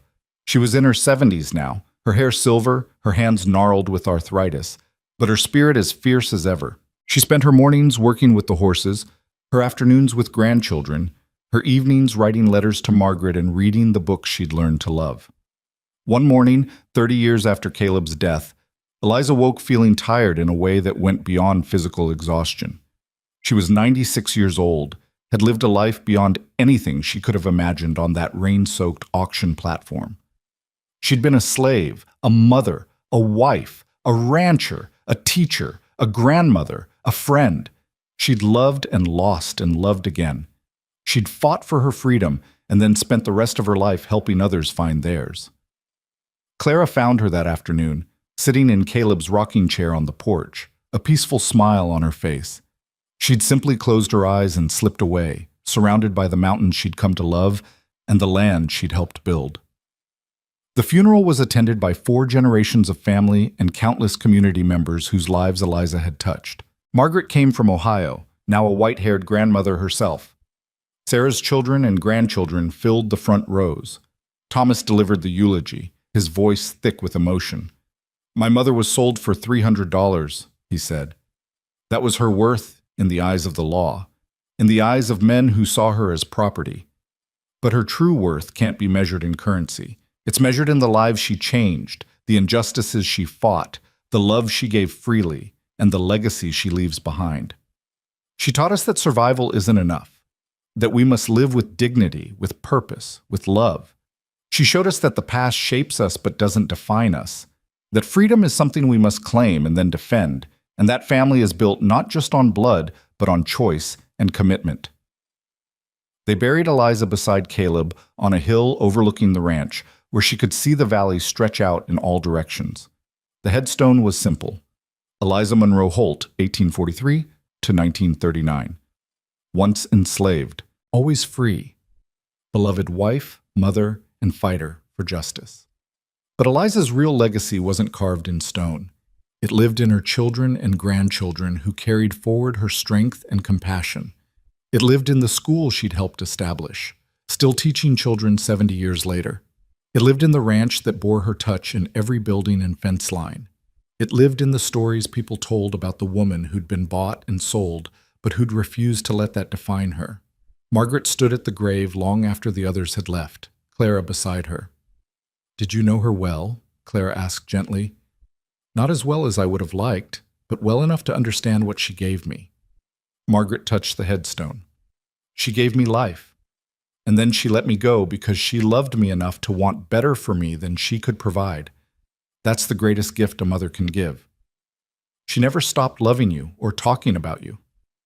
"I know, just like she never stopped loving all of you." Margaret smiled through her tears. "She had the biggest heart of anyone I've ever known. Big enough to hold all of us, all our stories, all our pain and joy."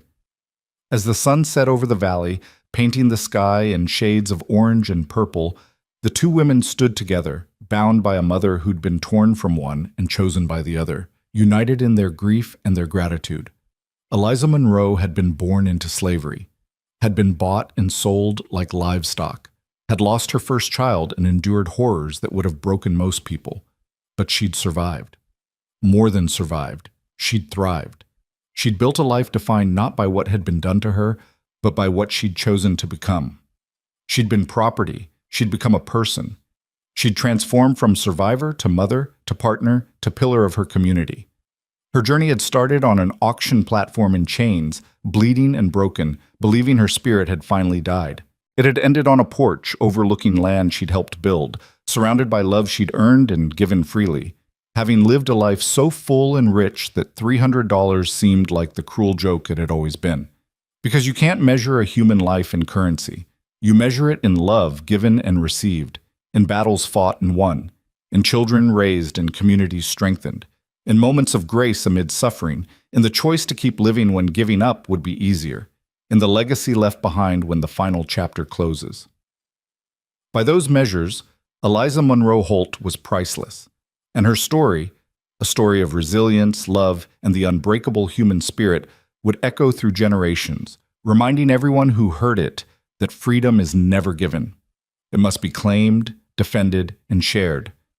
That was Eliza's final gift to the world, the understanding that no matter how dark the beginning, we all have the power to write our own ending. And hers was beautiful,